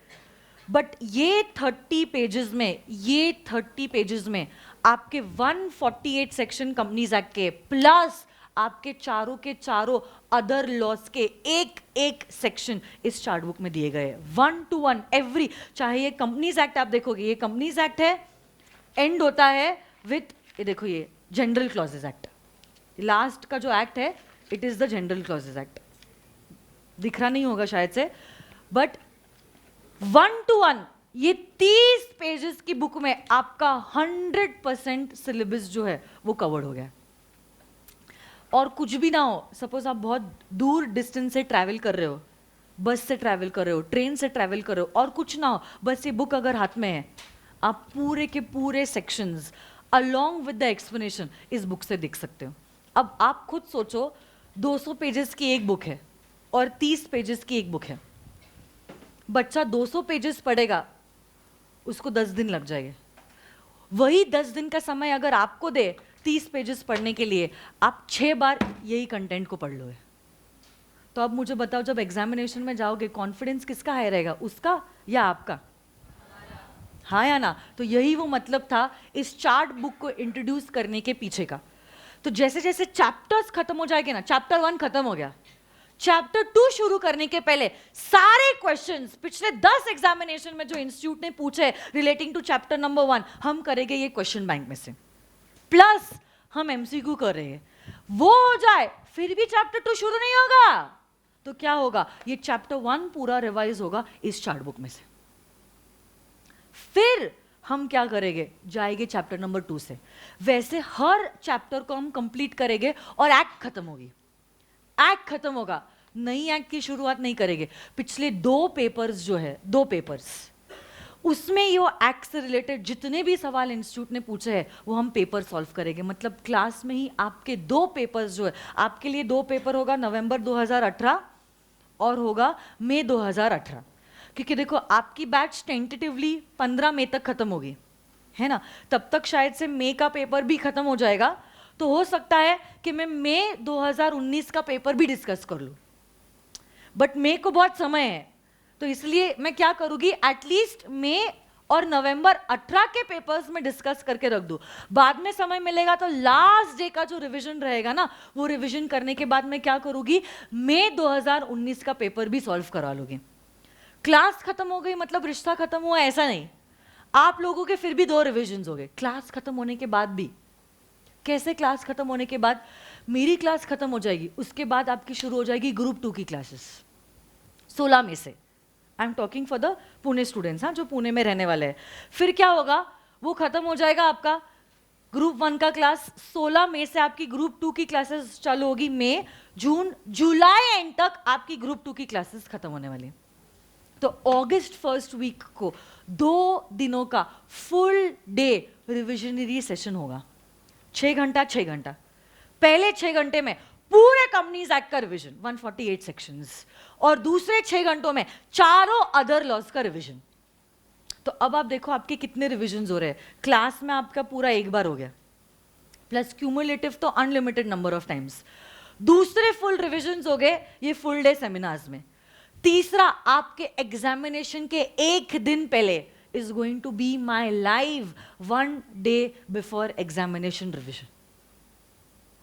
मतलब आपकी एग्जामिनेशन में क्या होगा, सपोज 2 नवंबर का आपको अकाउंट्स का पेपर होगा, क्योंकि पहला पेपर अकाउंट्स होता है, और 4 नवंबर को सपोज आपका लॉ का पेपर होगा, है ना?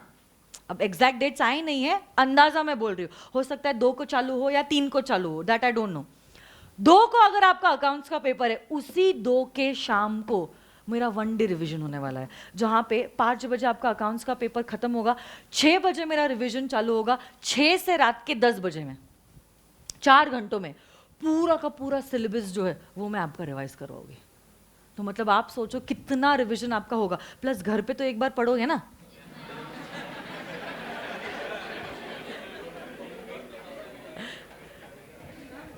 घर पे एक बार पढ़ के होगा, प्लस 2 नवंबर को मैंने रिवाइज करा दिया, 3 नवंबर पूरा दिन है आपके पास, और 4 नवंबर का सवेरे है, क्योंकि आपका पेपर 2 बजे होगा।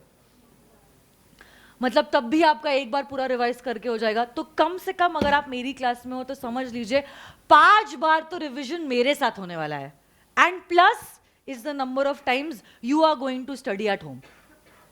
तो ऐसी थोड़ी ना भाई रैंकर्स आ रहे हैं, आपको मालूम है वो रेखा सुतार इंटरमीडिएट लॉ में 86 मार्क्स उन्होंने लाई, 86 marks, she was all over India rank 1, 86 marks, ऐसे मार्क्स जिसमें बेचारे 2 गरीब बच्चे पास हो जाएंगे। 40 मार्क्स पासिंग है, 86 मार्क्स उसको मिले एक सब्जेक्ट में, that is the subject of law. तो क्या लॉ में भी 80+ मार्क्स मिल सकते हैं? यस, मिल सकते हैं, जरूर मिल सकते हैं। इनफैक्ट एग्जामिनेशन स्कोर करना लॉ में बहुत आसान है as compare to other papers. अब आप बोलोगे मैम आप तो ऐसे बोलोगे ना, आपका पेपर है। ये फाउंडेशन के बच्चे, आप खुद मुझे बोलो अकाउंट्स में ज्यादा है या लॉ में ज्यादा है? Law, I guarantee your law 50% से ज्यादा बच्चों को, 50% it is going to be law. Why? Because accounts is your core subject, accounts and audit, you are going to be a chartered accountant. सही है गलत? तो अकाउंट्स और लॉ तो आपका कोर सब्जेक्ट है। इंस्टीट्यूट अगर इन सब्जेक्ट्स में आपके मजे नहीं लेगी तो किस में लेगी? बराबर है या नहीं? देखो law is not your core subject. हाँ, अगर आप सीएस के बच्चे होते ना, वाट लगा देती इंस्टीट्यूट आपकी लॉ में। सीएस कंपनी सेक्रेटरी या एलएलबी का कोर्स अगर आप कर रहे होते, एडवोकेट्स, तो उन पेपर्स में, उन कोर्सेज में law is there core subject. For us fortunately law is not the core subject. तो जो इंस्टीट्यूट की वीकनेस है वो हमारी स्ट्रेंथ है। नहीं समझ रहे आपको? तो इस सब्जेक्ट में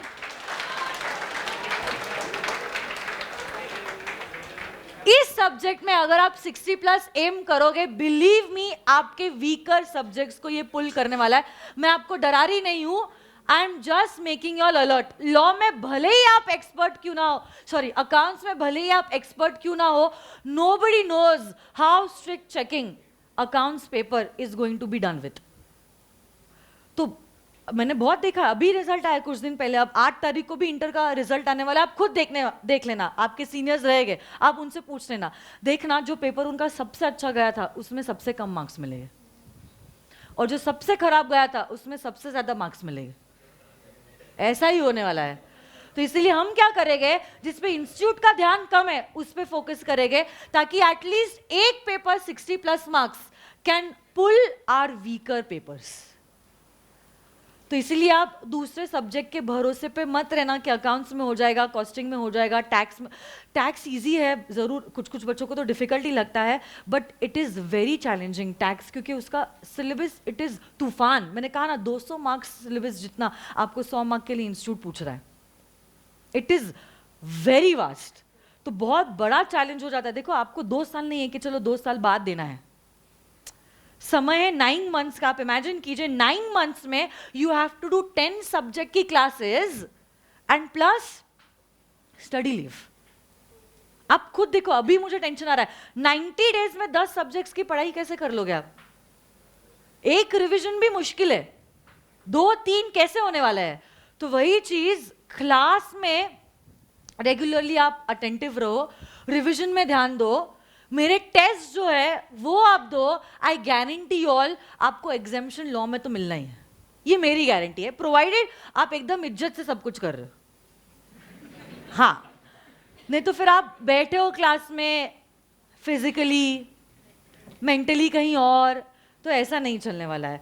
तो इसलिए क्योंकि ये सब बोल रही हूँ, 2 चीजें मैं बताना चाहती हूँ। 2 चीजों के लिए मैं बहुत ज्यादा स्ट्रिक्ट हूँ, I am a very strict teacher. One, no, seriously for these 2 things. One is your mobile phones. तो अगर कोई भी बच्चों को अगर मैंने मोबाइल फोन पे देखा कि वो पबजी खेल रहा है या चिट चैटिंग कर रहा है, तब ऐसे केस में स्ट्रेट अवे कुछ नहीं बोलूगी, बस मोबाइल ले लूगी और कॉन्फिस्केट कर लूगी फॉर 1 वीक। बस उतना ही नहीं, रात को चैटिंग भी कर लूगी।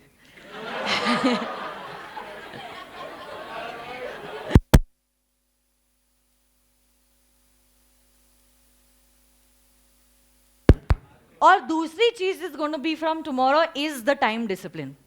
देखो this is a very big class, और सबसे बुरी बात इस क्लासरूम की है कि इसका एंट्रेंस जो है ना वो आगे है। तो कैसा होता है, अगर कोई भी लेट कमर आया ना, आज ही आपने देखा होगा, कोई भी लेट कमर आता है ना, पूरे बच्चों का ध्यान बस उसी के पास, और उसमें अगर वो लड़की है नजरों से पीछा नहीं छोड़ते आप लोग। मतलब जब तक वो बैठेगी नहीं जगह पे, बस हाँ मतलब उसकी एंट्री और मेरा एग्जिट। तो ये चीज मैं बिल्कुल भी बर्दाश्त नहीं करने वाली। होता क्या है देखो, मैं बहुत ऐसे इंपॉर्टेंट कॉन्सेप्ट पढ़ाती हूँ और अचानक से ऐसे सब लोग ना एक साथ देखते उधर। आप खुद इमेजिन कीजिए, आप वहां पे हो, शायद इसलिए सोच नहीं पा रहे हो, अगर आप यहाँ पे होते तो आप मेरे दर्द को समझते। मतलब पूरा कंसंट्रेशन लेवल फ्लैट।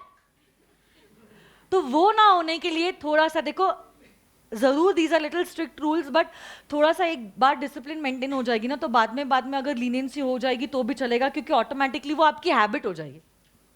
तो मैं क्या करूंगी, 11:45 को क्लास बंद कर दूंगी। I will lock the doors. ठीक है, आप लोगों का कुछ टॉपिक मिस ना हो इतना कंसर्न मेरा भी है, इसलिए मैं क्या करूंगी, 15 minutes I will take the revision part. और फिर जैसे ही रिवीजन खत्म हो जाएगा और नया कॉन्सेप्ट शुरू होगा, I will open the door so you all can just come in and sit together. तो फिर क्या हो जाएगा, एक साथ सब लोग आएंगे ना, तो जो भी डिस्टर्बेंस है वो एक ही मिनट का है। बार बार दरवाजा खुल रहा है देख रहे हो, बार बार कौन आए, अरे बेटा संभालो अपने आप को। मुझे पता है ये प्रेस्टीज पॉइंट की दुनिया बहुत ही लुभावनी है, नए चेहरे हर रोज दिख रहे हैं, बट समझने की कोशिश कीजिए, संभालो अपने आप को, अपने इमोशंस को कंट्रोल कीजिए। अच्छे बच्चे हो ना आप लोग। तो इसलिए ये कुछ डिसिप्लिन मेजर्स मुझे लेने पड़ेंगे। And don't worry, this is not for me, it is for you all. ऐसा नहीं है कि मुझे मजा आएगा आपको परेशान करके, ऐसे कुछ मुझे मजे लेने नहीं है आपके। तो it is only for you all, so that देखो, 1 मिनट आप इमेजिन कीजिए, 1 मिनट एक जन का नहीं जा रहा है, it is 1 minute into multiplied by these many number of students. तो अगर 200 बच्चे हैं मतलब 200 मिनट मेरे जा रहे हैं। So I can not afford that. हाँ, अगर टाइम पास करना है तो वो बात अलग है। तो कभी कभार ऐसा हो जाएगा, बहुत ही इंटेंस सेशन है, कभी कभार मस्ती के लिए मैंने कुछ सॉन्ग लगा दिया या कुछ मोटिवेशनल स्टोरी बता दी, तो वो बात अलग है, क्योंकि वो रिक्वायरमेंट थी वो सेशन की। But her rose bar bar 20 minute के लिए बच्चे आ रहे जा रहे, वही देखो, अगर दरवाजा पीछे होता ना तो फर्क नहीं पड़ता, क्योंकि बच्चा चुपचाप आ जाता और बैठ जाता है इज्जत में। बट ये सामने है ना, जिसकी वजह से क्या हो जाता है, सबका ध्यान उधर चले जाता है। तो वो चीज ना होने की वजह से ना, I am going to maintain this particular discipline.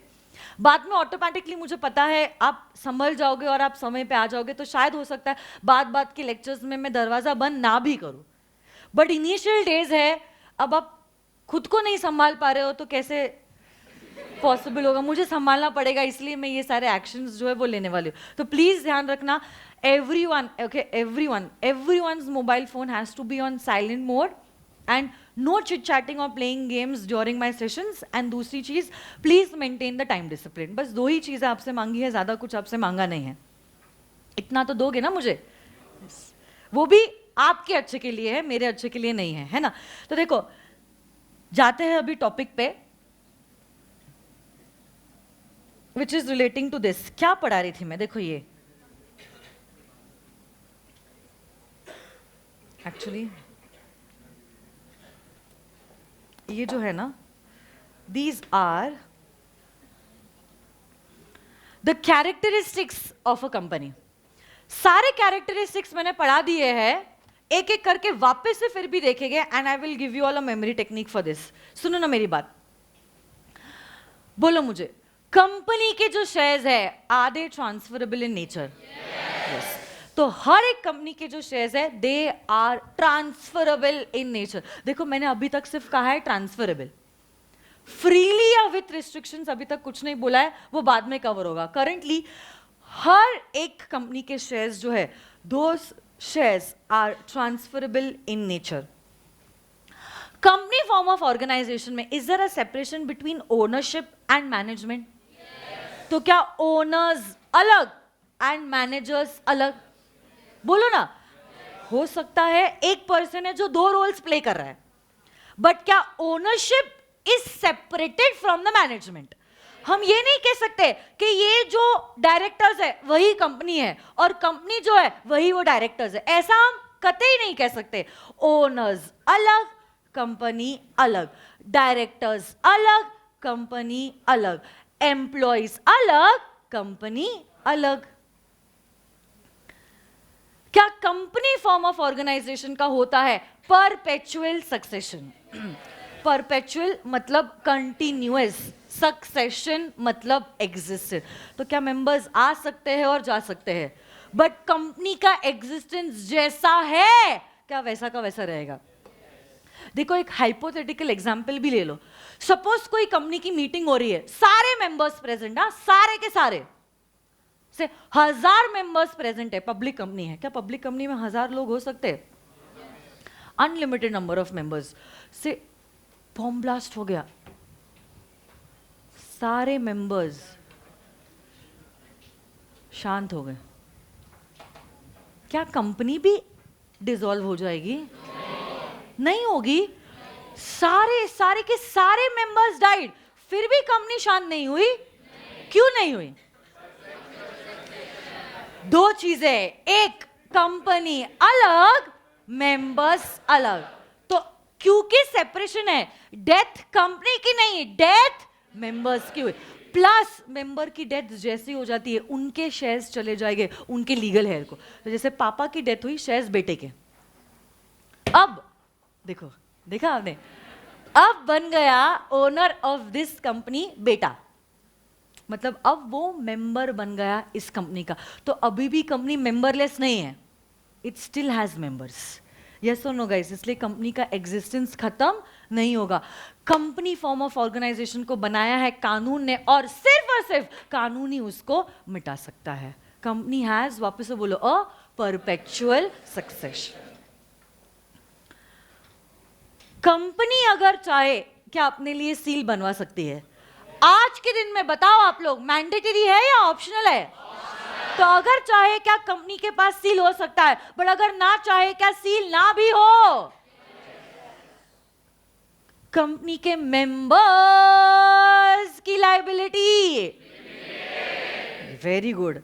Next, company artificial या फिक्टिशियस?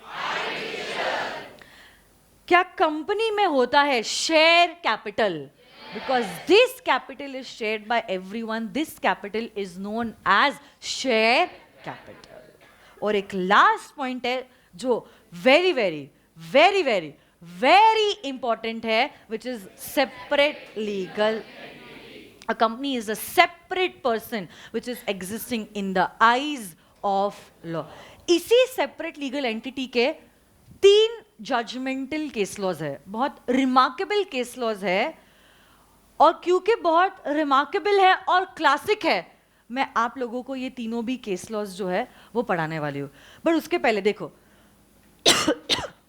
किसी ने भी अगर आपको सवाल पूछा ना, कंपनी कैसी होनी चाहिए, कंपनी कैसी होनी चाहिए, एक नंबर टॉप क्लास। कैसी होनी चाहिए company?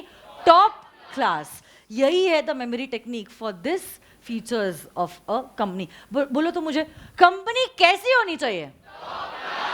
T is for transferability of share, O is for ownership अलग, मैनेजमेंट अलग, पी इज फॉर,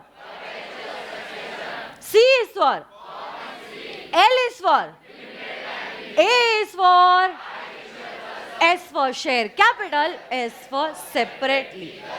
ये सेपरेट लीगल एंटिटी के ऊपर मैं चर्चा करने वाली हूँ, starting with the first case law. देखो, don't worry, I know most of you all do not have your books, it is still okay, क्योंकि ये सारी बुक्स जो है, ये सारे पीपीटीज जो है आपकी पीपीटी बुक में कवर होने वाले, एक्सप्लेनेशन जो है ये चार्ट बुक में, इसलिए आपको डरने की जरूरत नहीं है ना। अभी आप लोग सिर्फ और सिर्फ कॉन्सेंट्रेट कीजिए on the conceptual clarity.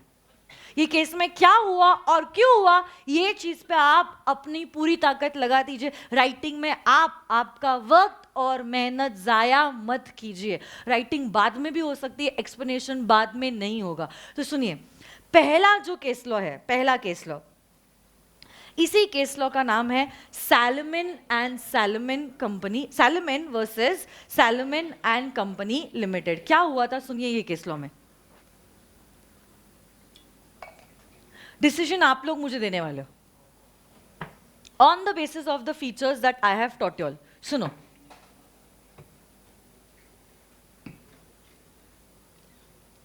There was a person जिनका नाम था मिस्टर सैलमन, और यही जो सैलमन है ना, he was into the business of manufacturing boots, जूते बनवाते थे वो। कंपनी नहीं थी उनकी, क्या थे वो? Sole proprietor. क्या थे वो? Sole proprietor. कुछ समय बाद उन्होंने ये रियलाइज किया कि उन्हें फंड्स की जरूरत महसूस हो रही है। पैसे उनके पास जितने थे उन्होंने बिजनेस में ऑलरेडी डाल दिए थे, तो अब पैसे लाए तो कहां से लाए? तब उनके दिमाग में एक प्लान आया कि क्यों ना मैं एक कंपनी इनकॉर्पोरेट करूं, क्यों ना मैं एक कंपनी इनकॉर्पोरेट करूं। And he wanted to raise money from the public. Public से अगर पैसे लेने हैं, क्या मुझे पब्लिक कंपनी को इनकॉर्पोरेट करना पड़ेगा? क्या प्राइवेट कंपनी पब्लिक के पास जा सकती है? अगर पब्लिक के पास जाना है तो फिर पब्लिक कंपनी। तो अब पब्लिक कंपनी को इनकॉर्पोरेट करने के लिए कम से कम कितने लोग लगते हैं? 7। जो सीपीटी के बच्चे हैं, you require 7 people to incorporate a public company minimum. Maximum can be any number, but कम से कम 7 लोग लगते हैं कोई भी पब्लिक कंपनी को इनकॉर्पोरेट करने के लिए।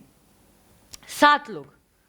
कंपनी इनकॉर्पोरेट करनी थी इन the name of Salomon and company limited. Salmon and company limited. 7 लोग लगते, तो लाए तो कहां से लाए? वो तो खुद एक ही है, वो तो अकेले है। तो क्या किया उन्होंने? For that requirement of 7 members, he came along with his wife. He had 4 sons and 1 daughter. परिवार का पूरा इस्तेमाल उन्होंने कर लिया। 7 लोग, मतलब husband, wife, daughter and 4 sons. 7 लोग लगते हैं, 7 लोग मिल गए। 7 लोगों ने मिलकर कंपनी इनकॉर्पोरेट कर दी in the name of Salomon and company limited. देखो, कंपनी इनकॉर्पोरेट कर दी मतलब ये लोग तो बन गए कंपनी के मेंबर, बट डायरेक्टर भी तो लगते हैं ना। पब्लिक कंपनी में आप लोग देखोगे कम से कम 3 डायरेक्टर्स लगते हैं, 3। तो क्या किया उन्होंने? एक तो वो खुद अलॉन्ग विथ 2 बड़े बेटे जो उनके थे, ऐसे करके 3 लोग हो गए। तीनों बन गए कंपनी के डायरेक्टर। तो कंपनी, मेंबर्स और उनके डायरेक्टर्स, और बना ली एक public company in the name of Salomon and company limited. और वही बिजनेस कर रहे थे of manufacturing and selling boots. पैसों की जरूरत थी, कंपनी तो इनकॉर्पोरेट कर दी बट अभी तक पैसा तो नहीं आया है ना। तो अब वो क्या किए? क्रेडिटर्स के पास गए, पैसे लिए। अब देखो, क्रेडिटर समझता है ना, क्रेडिटर एडिटर। क्रेडिटर्स के पास गए, लोगों के पास गए और पैसे लिए। तो बेसिकली वो कंपनी के क्रेडिटर्स बन गए, क्योंकि अब कंपनी को उनको पैसा देना है। तो कंपनी के साइड से तो ये लोग क्रेडिटर हो गए ना, जिन्होंने पैसा दिया है कंपनी को। फिर भी पैसों की जरूरत पूरी नहीं हुई, तो अब कंपनी ने ना कुछ डिबेंचर्स इशू किए। डिबेंचर्स समझता है क्या? बॉन्ड्स जैसा होता है। कंपनी ने इशू किए डिबेंचर्स, बट ये सारे डिबेंचर्स जो है ना, सैलमन ने खुद नहीं खरीद लिए। ये सारे डिबेंचर्स जो है वो सैलमन ने खुद नहीं खरीद लिए। सुन रहे हो क्या आप लोग? और ये डिबेंचर्स का वर्थ था 10,000 पाउंड्स। अब आप बोलोगे मैम पाउंड्स कैसे? Because this is a British case law, it is not an Indian case law, it is a British case law. वैसे ये कंपनीज एक्ट भी it is copied, it is inspired from the Britishers. Britishers आप लोग जानते हो हमें बहुत सालों से रूल कर रहे थे। इनफैक्ट ये कंपनी का कॉन्सेप्ट उन्हीं ने इंट्रोड्यूस किया था भारत देश में। मालूम है आप लोगों को? ईस्ट इंडिया कंपनी मतलब आए थे बिजनेस के नाम पे और राज्य करके चले गए, देश को लूट के उन्होंने चले गए। तो वही ये चीज है, कंपनी का कॉन्सेप्ट ब्रिटिशर्स ने ही इंट्रोड्यूस किया था, जिसके वजह से मोस्ट ऑफ आवर एक्ट्स, देखो ये तो अभी 2013 का एक्ट है, आज तो इंडिया इंडिपेंडेंट है, बट इसके पहले 1956 एक्ट था, उसके पहले 1913 कंपनीज एक्ट था, उसके पहले भी और 2 एक्ट्स थे कंपनीज से रिलेटेड। तो वही वो चीज है is a British case law, क्योंकि वहां का एक्ट और यहाँ का act is almost the same, and because it's a very classic case law, मैंने इसको यहाँ पर डिस्कस किया है। तो सुनो ना क्या हुआ। सिक्योर्ड, आपको समझते हैं सिक्योर्ड मतलब क्या होता है? सिक्योर्ड मतलब क्या? हाँ, वेरी गुड, मतलब उसके अगेंस्ट कुछ चार्ज क्रिएट किया गया है, जिसका मतलब ये होता है कि कल जाके अगर मुझे मेरा पैसा नहीं मिला, जो एसेट को मैंने चार्ज किया उसको बेच के मैं पैसा ले लूंगी। जैसे बहुत बार आपने सुना होता है, मैंने घर को गिरवी रखा है और लोन लिया है। इसका क्या मतलब हुआ? मतलब कल जाके अगर बैंकर ने मुझे घर के कागज के बदले में लोन दिया है और मैं लोन को ना चुका पाई, तो क्या कर लेंगे बैंकर? मेरी प्रॉपर्टी ले लेंगे, उसकी नीलामी कर देंगे और जो पैसा आया अपने पास रखेंगे। इसको कहते हैं चार्ज क्रिएट करना। अब देखो, अगर चार्ज क्रिएटेड है, क्या मैं सिक्योर्ड फील करूंगी? सिक्योर्ड मतलब समझता है क्या? I will feel safe. Why will I feel safe? क्योंकि अब मुझे डरने की बात नहीं है। पैसा आया तो क्या बात है, पैसा ना भी आया ना, एसेट को बेच के पैसा रिकवर कर लूंगा। समझ में आ रहा है क्या? तो कंपनी ने इशू किए secured debentures. Secured debentures secured on the assets of the company, secured on the assets of the company. अब देखो क्या हुआ, सारे के सारे डिबेंचर्स सैलमन नहीं ले ली। ऐसा हो सकता है? असं कसं मैडम? ऐसे कैसे मैम? क्या सैलमन डिबेंचर्स ले सकता है? डिबेंचर्स लेने के बाद सैलमन कौन बन गया? कंपनी का डिबेंचर होल्डर, मतलब क्रेडिटर, मतलब salmon promoter, director, owner, creditor. हो सकता है? ऑफ कोर्स यस, हो सकता है। तो सारे के सारे डिबेंचर्स जो है ना, सैलमन ने ले लिए। कुछ समय बाद unfortunately company got closed. Why it got closed? Because it was declared as insolvent by the court. Insolvent मतलब समझता है? Assets हो गई कम और liabilities हो। रो रहा है उन्हों, देखो सैलमन, दिख रहे आंसू।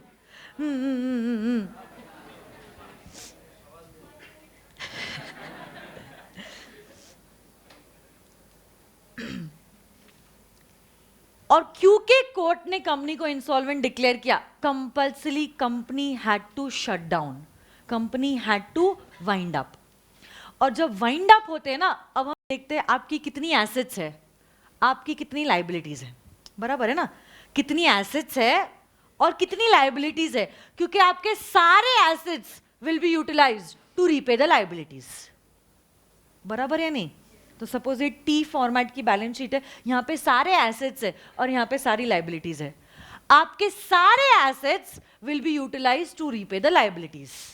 तो जिस समय पे कंपनी इंसॉल्वेंट डिक्लेयर हुई थी,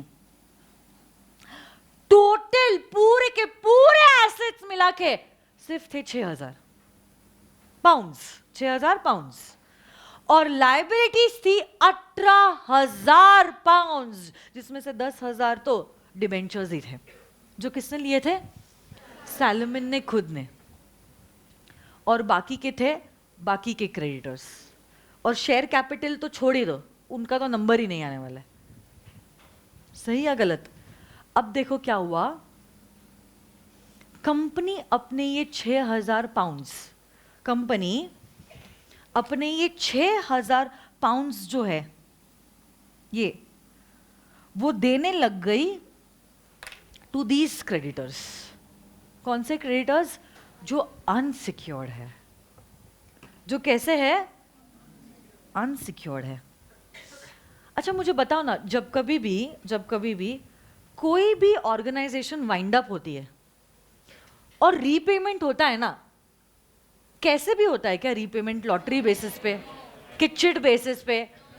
क्या इसका भी एक प्रॉपर मैनर है, एक सिस्टम है? कैसा है ये सिस्टम? पहले सिक्योर्ड क्रेडिटर्स को पैसा जाता है, फिर अनसिक्योर्ड को जाता है, फिर प्रेफरेंस शेयर होल्डर्स को, और फिर आखिरी में इक्विटी शेयर होल्डर्स को। सही कहा या गलत कहा मैंने? तो आपके हिसाब से आप मुझे बताइए किसको पैसा जाना चाहिए, सिक्योर्ड या अनसिक्योर्ड क्रेडिटर को? सिक्योर्ड को जाना चाहिए, बट गया किसको? मतलब गलत हुआ, इसलिए सैलमन ने केस फाइल कर दिया ना। अब आप बोलोगे मैम सैलमन ने क्यों केस फाइल कर? अरे क्योंकि वही तो था ये सिक्योर्ड डिबेंचर होल्डर। सैलमन ने कंपनी के अगेंस्ट केस फाइल कर दिया कि हे जज साहब देखो मेरे साथ उन्होंने गलत किया, ये सारा पैसा दे दिया वो अनसिक्योर्ड क्रेडिटर को और मुझे एक पैसा भी नहीं दिया। मैं तो सिक्योर्ड हूं जज साहब, पैसा पहले मुझे फिर इनको। तो वो दूसरे जो क्रेडिटर्स थे ना, अनसिक्योर्ड क्रेडिटर्स, वो कहने लग गए जज साहब हम नहीं, आप देखो खुद बीवी बच्चों के साथ कंपनी इनकॉर्पोरेट कर लिया, हमसे पैसा ले लिया, हमारा पैसा जब देने का समय आया अब बोलता है कि पैसा आपको नहीं मुझे मिलना चाहिए, मतलब हमको तो लूट लिया ना उन्होंने। गलत हुआ है जज साहब हमारे साथ, इनको पैसा मत दो, पैसा हमें मिलना चाहिए। कंपनी इनकॉर्पोरेट कर देता, पब्लिक से पैसे ले लेता, और जब कंपनी बंद करने का समय आता है जितने एसेट से खुद अपने पास रख लेता। गलत किया है उसने, उसको पैसा मत दो। तो अगर आप जज होते, आप किसके फेवर में डिसीजन देते? फिर भी सैलमन गलत कर रहा है, वो लूट रहा है पब्लिक को, नहीं लूट रहा है। सैलमन के फेवर में क्यों बताओ, क्यों? क्योंकि वो सिक्योर्ड क्रेडिटर है। बट उसी ने तो कंपनी को फॉर्म किया था ना। यस क्या कंपनी का होता है एक separate legal status in the eyes of law. तो यस जो कुछ भी आपने कहा है एकदम अगदी बरोबर, एकदम सही है। जवाब आया in the favour of mister salmon. कहते हुए वही देखो सारा का सारा पैसा उनको दिया गया, फिर भी आप देखो उनकी डिबेंचर्स 10,000 के थे, एसेट्स कितने मिले? 6050। उनका भी पैसा डूबा है, और प्लस शेयर कैपिटल के रूप में जितना पैसा उनको मिला है वो तो डूब ही गया, वो तो वापस मिला भी नहीं उनको, बराबर ना। तो ऐसा नहीं है कि उनका नुकसान नहीं हुआ, उनका भी नुकसान हुआ ही है।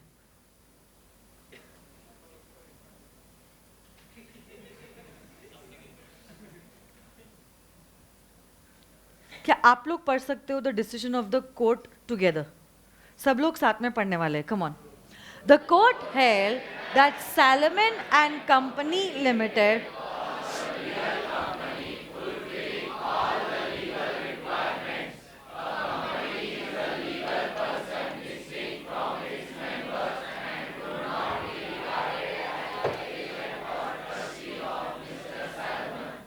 also the company's assets must be applied in payment of secured debenture as a secured creditor is entitled to pay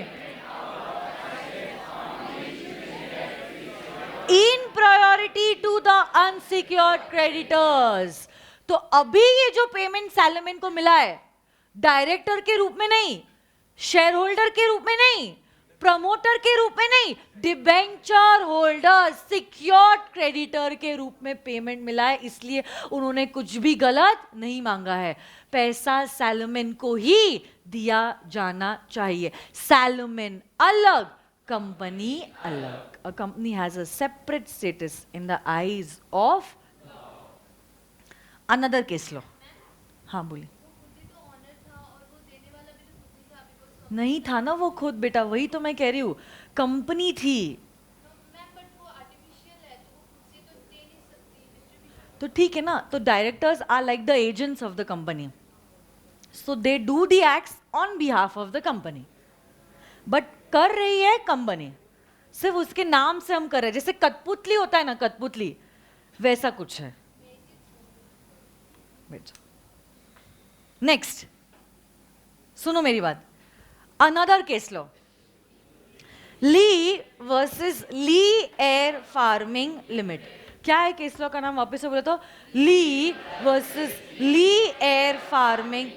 उसके पहला वाला केस लॉ का नाम क्या था, salmon versus salmon and company limited.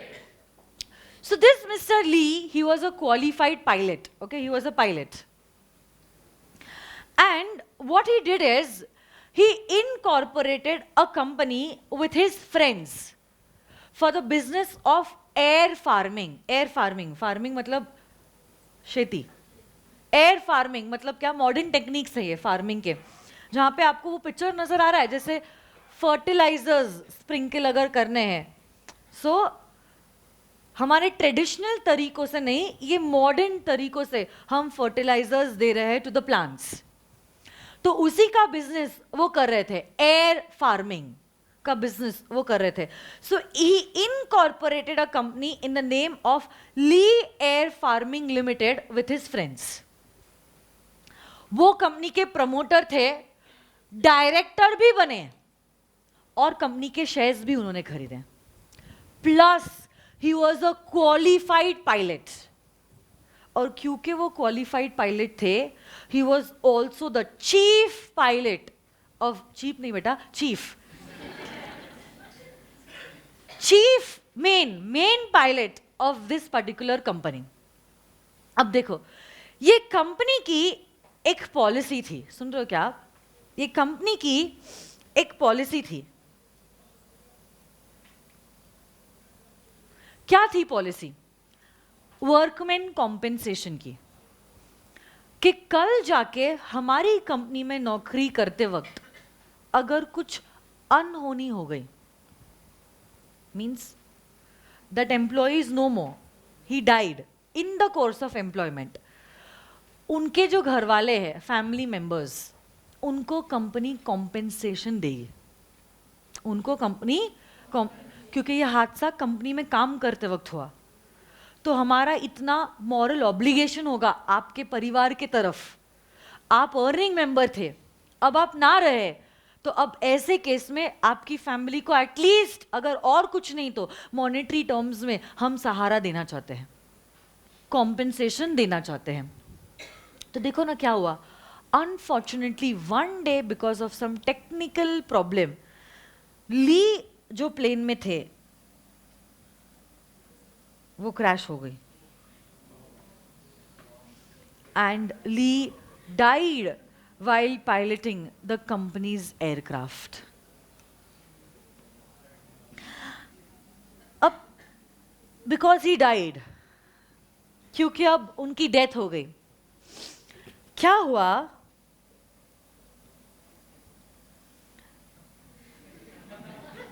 उनकी जो वाइफ थी, मतलब मिसेस ली द विडो, वो गई ना कंपनी के पास कॉम्पेंसेशन मांगने के लिए। कौन सा, workman compensation, because her husband died while piloting the company's aircraft. गई वो और मांगा उन्होंने compensation under the workman compensation act, but जैसे ही she applied for the compensation, company rejected the claim, reject, कहा कि मैम आपका जो हस्बैंड था वो कंपनी का ओनर था, ओनर मालिक, और अगर वो ओनर है वो एम्प्लॉय नहीं है, क्योंकि वो एम्प्लॉयर है, और वर्कमैन कॉम्पेंसेशन एक्ट तो सिर्फ एम्प्लॉयज के लिए एप्लीकेबल होती है। देखो, एक सिंगल पर्सन एम्प्लॉयर और एम्प्लॉय दोनों नहीं हो सकता है, ये समझने की कोशिश करो। आप समझ रहे हो क्या, या तो आप मालिक हो सकते हो, या तो आप सर्वेंट हो सकते हो, या तो आप बॉस हो, या तो आप एम्प्लॉय हो, आप दोनों नहीं हो सकते हो। हाँ, हो सकता है आप बॉस जरूर हो, बट फिर भी अपने ऑफिस में काम कर रहे हो, जैसे स्वप्निल सर और मैं, तो ये मतलब नहीं हो गया कि हम लोग एम्प्लॉयज हो गए। As the owner also can we work. आपके पापा की किराना की दुकान है, एग्जाम्पल, अब वो मालिक है इस दुकान के, इसका मतलब ये थोड़ी ना होगा कि अब वो घर पे बैठ के आराम करेंगे और बस स्टाफ भरोसे काम छोड़ दिया। क्या वो खुद जाएगी दुकान पे? और काम करेंगे अगर दुकान में, तो क्या इसका ये मतलब हो गया कि वो नौकर हो गए? मालिक की तरह भी तो काम कर सकते हो ना आप, हाँ या ना? तो क्या हुआ, कह दिया ना कंपनी ने कि मिसेस ली आपको कॉम्पेंसेशन नहीं मिलेगा, क्योंकि आपके पति जो थे वो तो ओनर थे, कंपनी के ओनर। एम्प्लॉयर, ओनर मतलब वो एम्प्लॉय नहीं थे। और अगर वो एम्प्लॉय नहीं है, ये एक्ट ही एप्लीकेबल नहीं है, और अगर ये एक्ट एप्लीकेबल नहीं है, उनको कॉम्पेंसेशन नहीं मिल सकता है। Compensation was only for the employees. He was working as the owner, not as a नौकर। क्या लगता है आपको?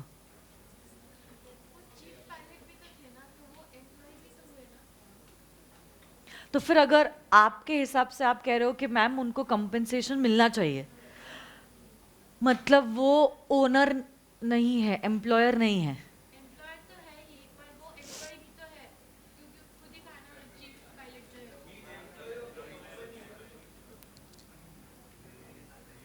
क्या बोल रहे हो? वहां पे किसी ने हाथ उठाया था ना?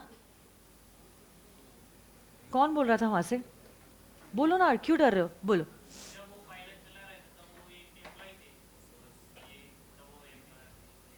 अच्छा, तो अगर वो एम्प्लॉय थे तो उस समय पे एम्प्लॉयर कौन माना जाएगा? यस। ये देखो, आप सुनो मेरी बात, बहुत सारे बच्चों को समझ में नहीं आ रहा है।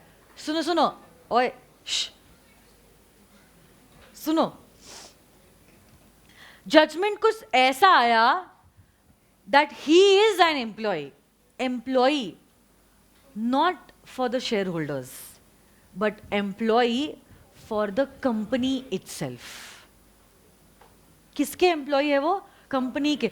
तो अगर आपके बड़े भाई या बहन हो गए, अगर वो कोई कंपनी में काम करते होगे, वो ऐसे ही आपको बोलते होगे that I am the employ of Infosys limited,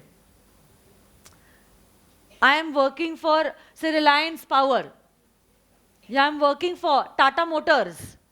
वो कभी ऐसा नहीं बोलेंगे कि मैं रतन टाटा के लिए काम कर रहा हूं। ऐसा कहा है कभी? ऐसे ही मैं डेलॉइट में काम करता हूं। पता नहीं अभी आपके आजू बाजू है या नहीं है, या भाई बहन है या नहीं, but we don't work for a person. क्या हम कंपनी के मैनेजमेंट के लिए काम करते हैं? नहीं। क्या हम कंपनी के शेयर होल्डर्स के लिए काम करते हैं? नहीं। हम कंपनी खुद के लिए काम करते हैं। कंपनी है एक आर्टिफिशियल पर्सन, समझने की कोशिश करो। आपकी ये नेचुरल, ये जो नेचुरल शब्द से आप इतने अट्रैक्ट हो रहे हो ना, उसको हटा दो आप, थोड़ा सा उस पर्दे को गिरा दो आप। अपनी आंखों से मत देखो, कानून की आंखों से देखो। कानून की दुनिया में क्या ये कंपनी एग्जिस्ट करती है? क्या वो एक पर्सन है? क्या उसके लिए आप काम कर सकते हो? ली was the chief pilot for the company, though he was the shareholder as well as the owner. But अगर मैं काम की बात कर रही हूं, काम वो ओनर के लिए नहीं, काम वो कंपनी के लिए। कंपनी अलग, ओनर्स अलग। यही तो है ना separation between ownership and management. अगर ये पार्टनरशिप फर्म होता ना, तो उनको कॉम्पेंसेशन नहीं मिलता। डिफरेंस समझने की कोशिश करो। ये पार्टनरशिप फर्म ही पार्टनर्स है और पार्टनर्स ही फर्म है, इसलिए वहां पे सेपरेशन नहीं है। बट क्या यहां पे सेपरेशन है between owners and the company? Yes. तो जजमेंट आया in favour of Mrs Lee. क्या आया जजमेंट? पढ़ो सब लोग एक साथ, come on. The court held that Lee was a separate person from the company he has formed, thus there was a valid contract of service. As Lee was skilled in the course of his was entitled to the compensation. Lee was a separate person from the company he formed. क्या है ये case law का नाम? वापस से बोले तो, ली versus ली air farming limited. और इसके पहले जो केस लॉ लिया था, Salomon versus Salomon and company limited. बस आखिरी के 5 मिनट, लास्ट केस लॉ, फिर छोड़ दूंगी। This is an Indian case law. Gujdar versus the commissioner of income tax. सुनो, गुजदार ने क्या किया? गुजदार, ओके, उन्होंने अपनी कुछ सेविंग्स एक टी कंपनी में इन्वेस्ट करी। मतलब she purchase the shares of a company which was a T company. Okay, अब देखो क्या हुआ, पैसा डाला, साल भर कंपनी ने बिजनेस किया, साल भर बिजनेस करने के बाद रिटर्न्स आए, जिसको हम क्या कहते हैं? डिविडेंड। तो गुजदार को भी मिल गया कुछ डिविडेंड, गुजदार को भी मिल गया कुछ डिविडेंड। अब देखो, क्या आप लोग ये जानते हो agricultural income is exempt from tax? मतलब जो एग्रीकल्चर से आपको इनकम होती है ना, उसके ऊपर एक भी रुपया आपको टैक्स की तरह पेमेंट करने की जरूरत नहीं है। बट देखो, कुछ कुछ कंपनीज ऐसी होती है जो एग्रीकल्चर और मैन्युफैक्चरिंग एक्टिविटीज दोनों करती है, जैसे कि T companies, coffee companies. Coffee देखो, कॉफी भी प्लांट्स के रूप में ही होता है, मतलब basically it is agriculture only, coffee के प्लांट्स होते हैं। बट देखो, कॉफी के प्लांट से आप कॉफी के बीज को उठा के क्या मिक्सर में से निकाल के कॉफी नहीं पी सकते हो? देयर इज अ प्रोसेस जहां पे ये कॉफी बनती है। तो basically coffee companies are into both agriculture as well as manufacture. वैसे ही टी का भी होता है, ऐसे नहीं है चाय पत्ती ऐसी उग गई और चाय में डाल दी। देयर इज अ प्रोसेस जिससे ये प्लांट की चाय पत्ती बनती है। तो टी कंपनीज भी दोनों एक्टिविटीज करती है, agricultural as well as manufacturing. तो इनिशियल डेज जब थे ना इनकम टैक्स एक्ट के, हमें पता था एग्रीकल्चरल इनकम एग्जेम्प्ट है टैक्स से, और ये कंपनी दोनों एक्टिविटीज करती थी।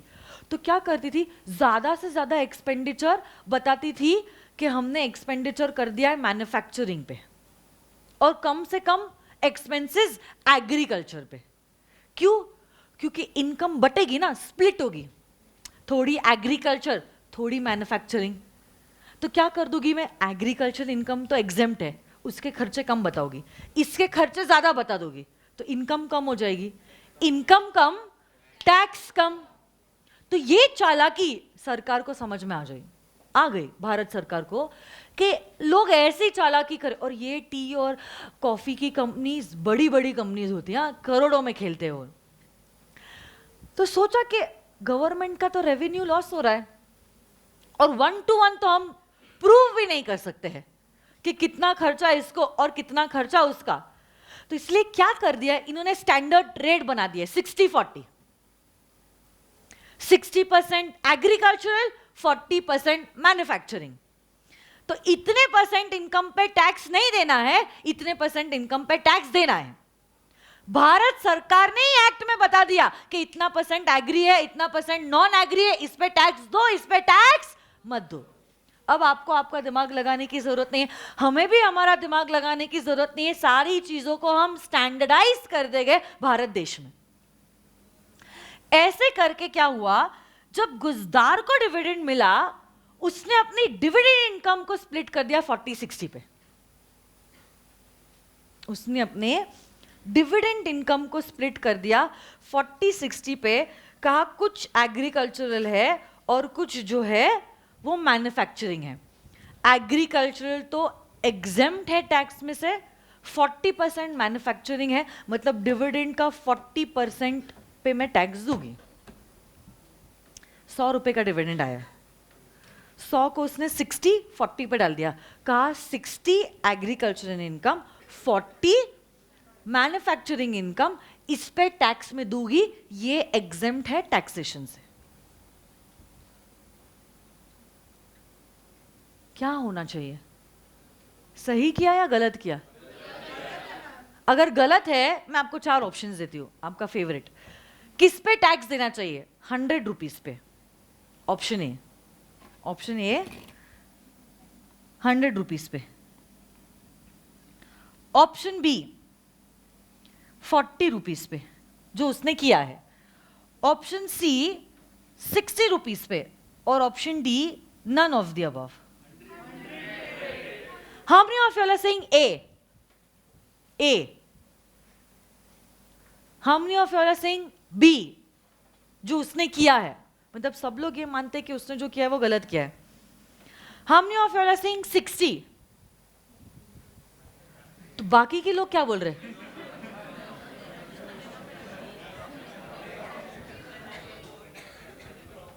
देखो ये पूछ रही है मैम, डिविडेंड तो टैक्स फ्री होता है ना. पहली बात तो जिस जमाने का ये केस लॉ है तब dividend was taxable in the hands of the share holders, और आज के जमाने में वो कानून वापस आ गया है. शायद आप जो फाइनेंस एक्ट पढ़ने वाले हो उसमें आपके टैक्स के फैकल्टीज बताने वाली है. Now in today's date dividend has again become taxable in the hands of the shareholders. कुछ समय पहले तक it was not taxable, it was exempt from tax. But जिस जमाने का ये केस लॉ है तब टैक्स, डिविडेंड डिस्ट्रीब्यूशन टैक्स का कोई कॉन्सेप्ट नहीं था, तो individual share holder dividend pay tax देता था. बोलो ना बाकी के लोग क्या बोल रहे हैं फिर? 40 पे तो किसी ने हाथ उठाया ही नहीं था, अचानक से कैसे 40 आ गया? 40 कितने लोग बोल रहे हैं? एक ही. 60 नन.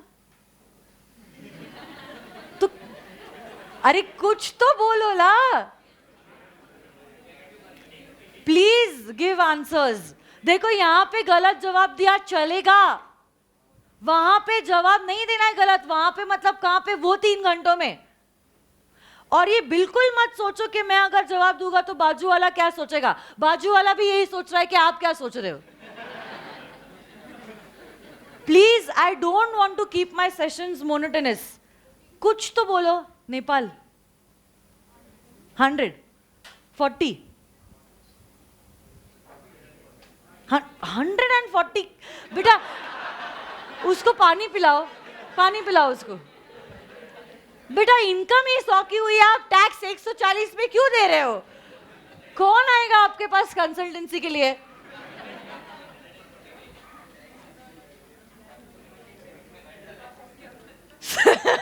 टैक्स कम कराने के लिए लोग सीए के पास जाते हैं. ये बोल रहा है 140, जो इनकम भी नहीं हो इसमें टैक्स दे दो भाई.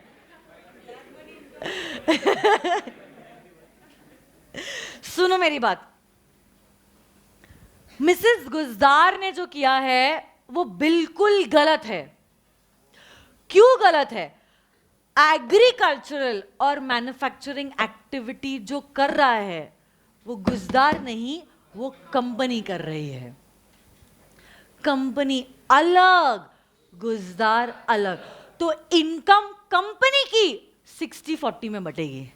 उसकी जो इनकम है दैट इज इन्वेस्टमेंट एक्टिविटी की income, income from other source.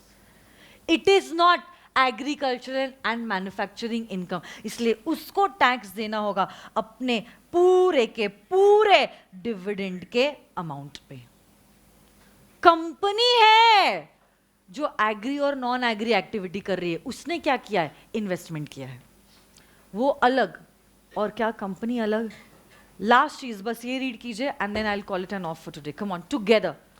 The Supreme Court held that the company was a separate person from its share, having its own business and its own income. The income of the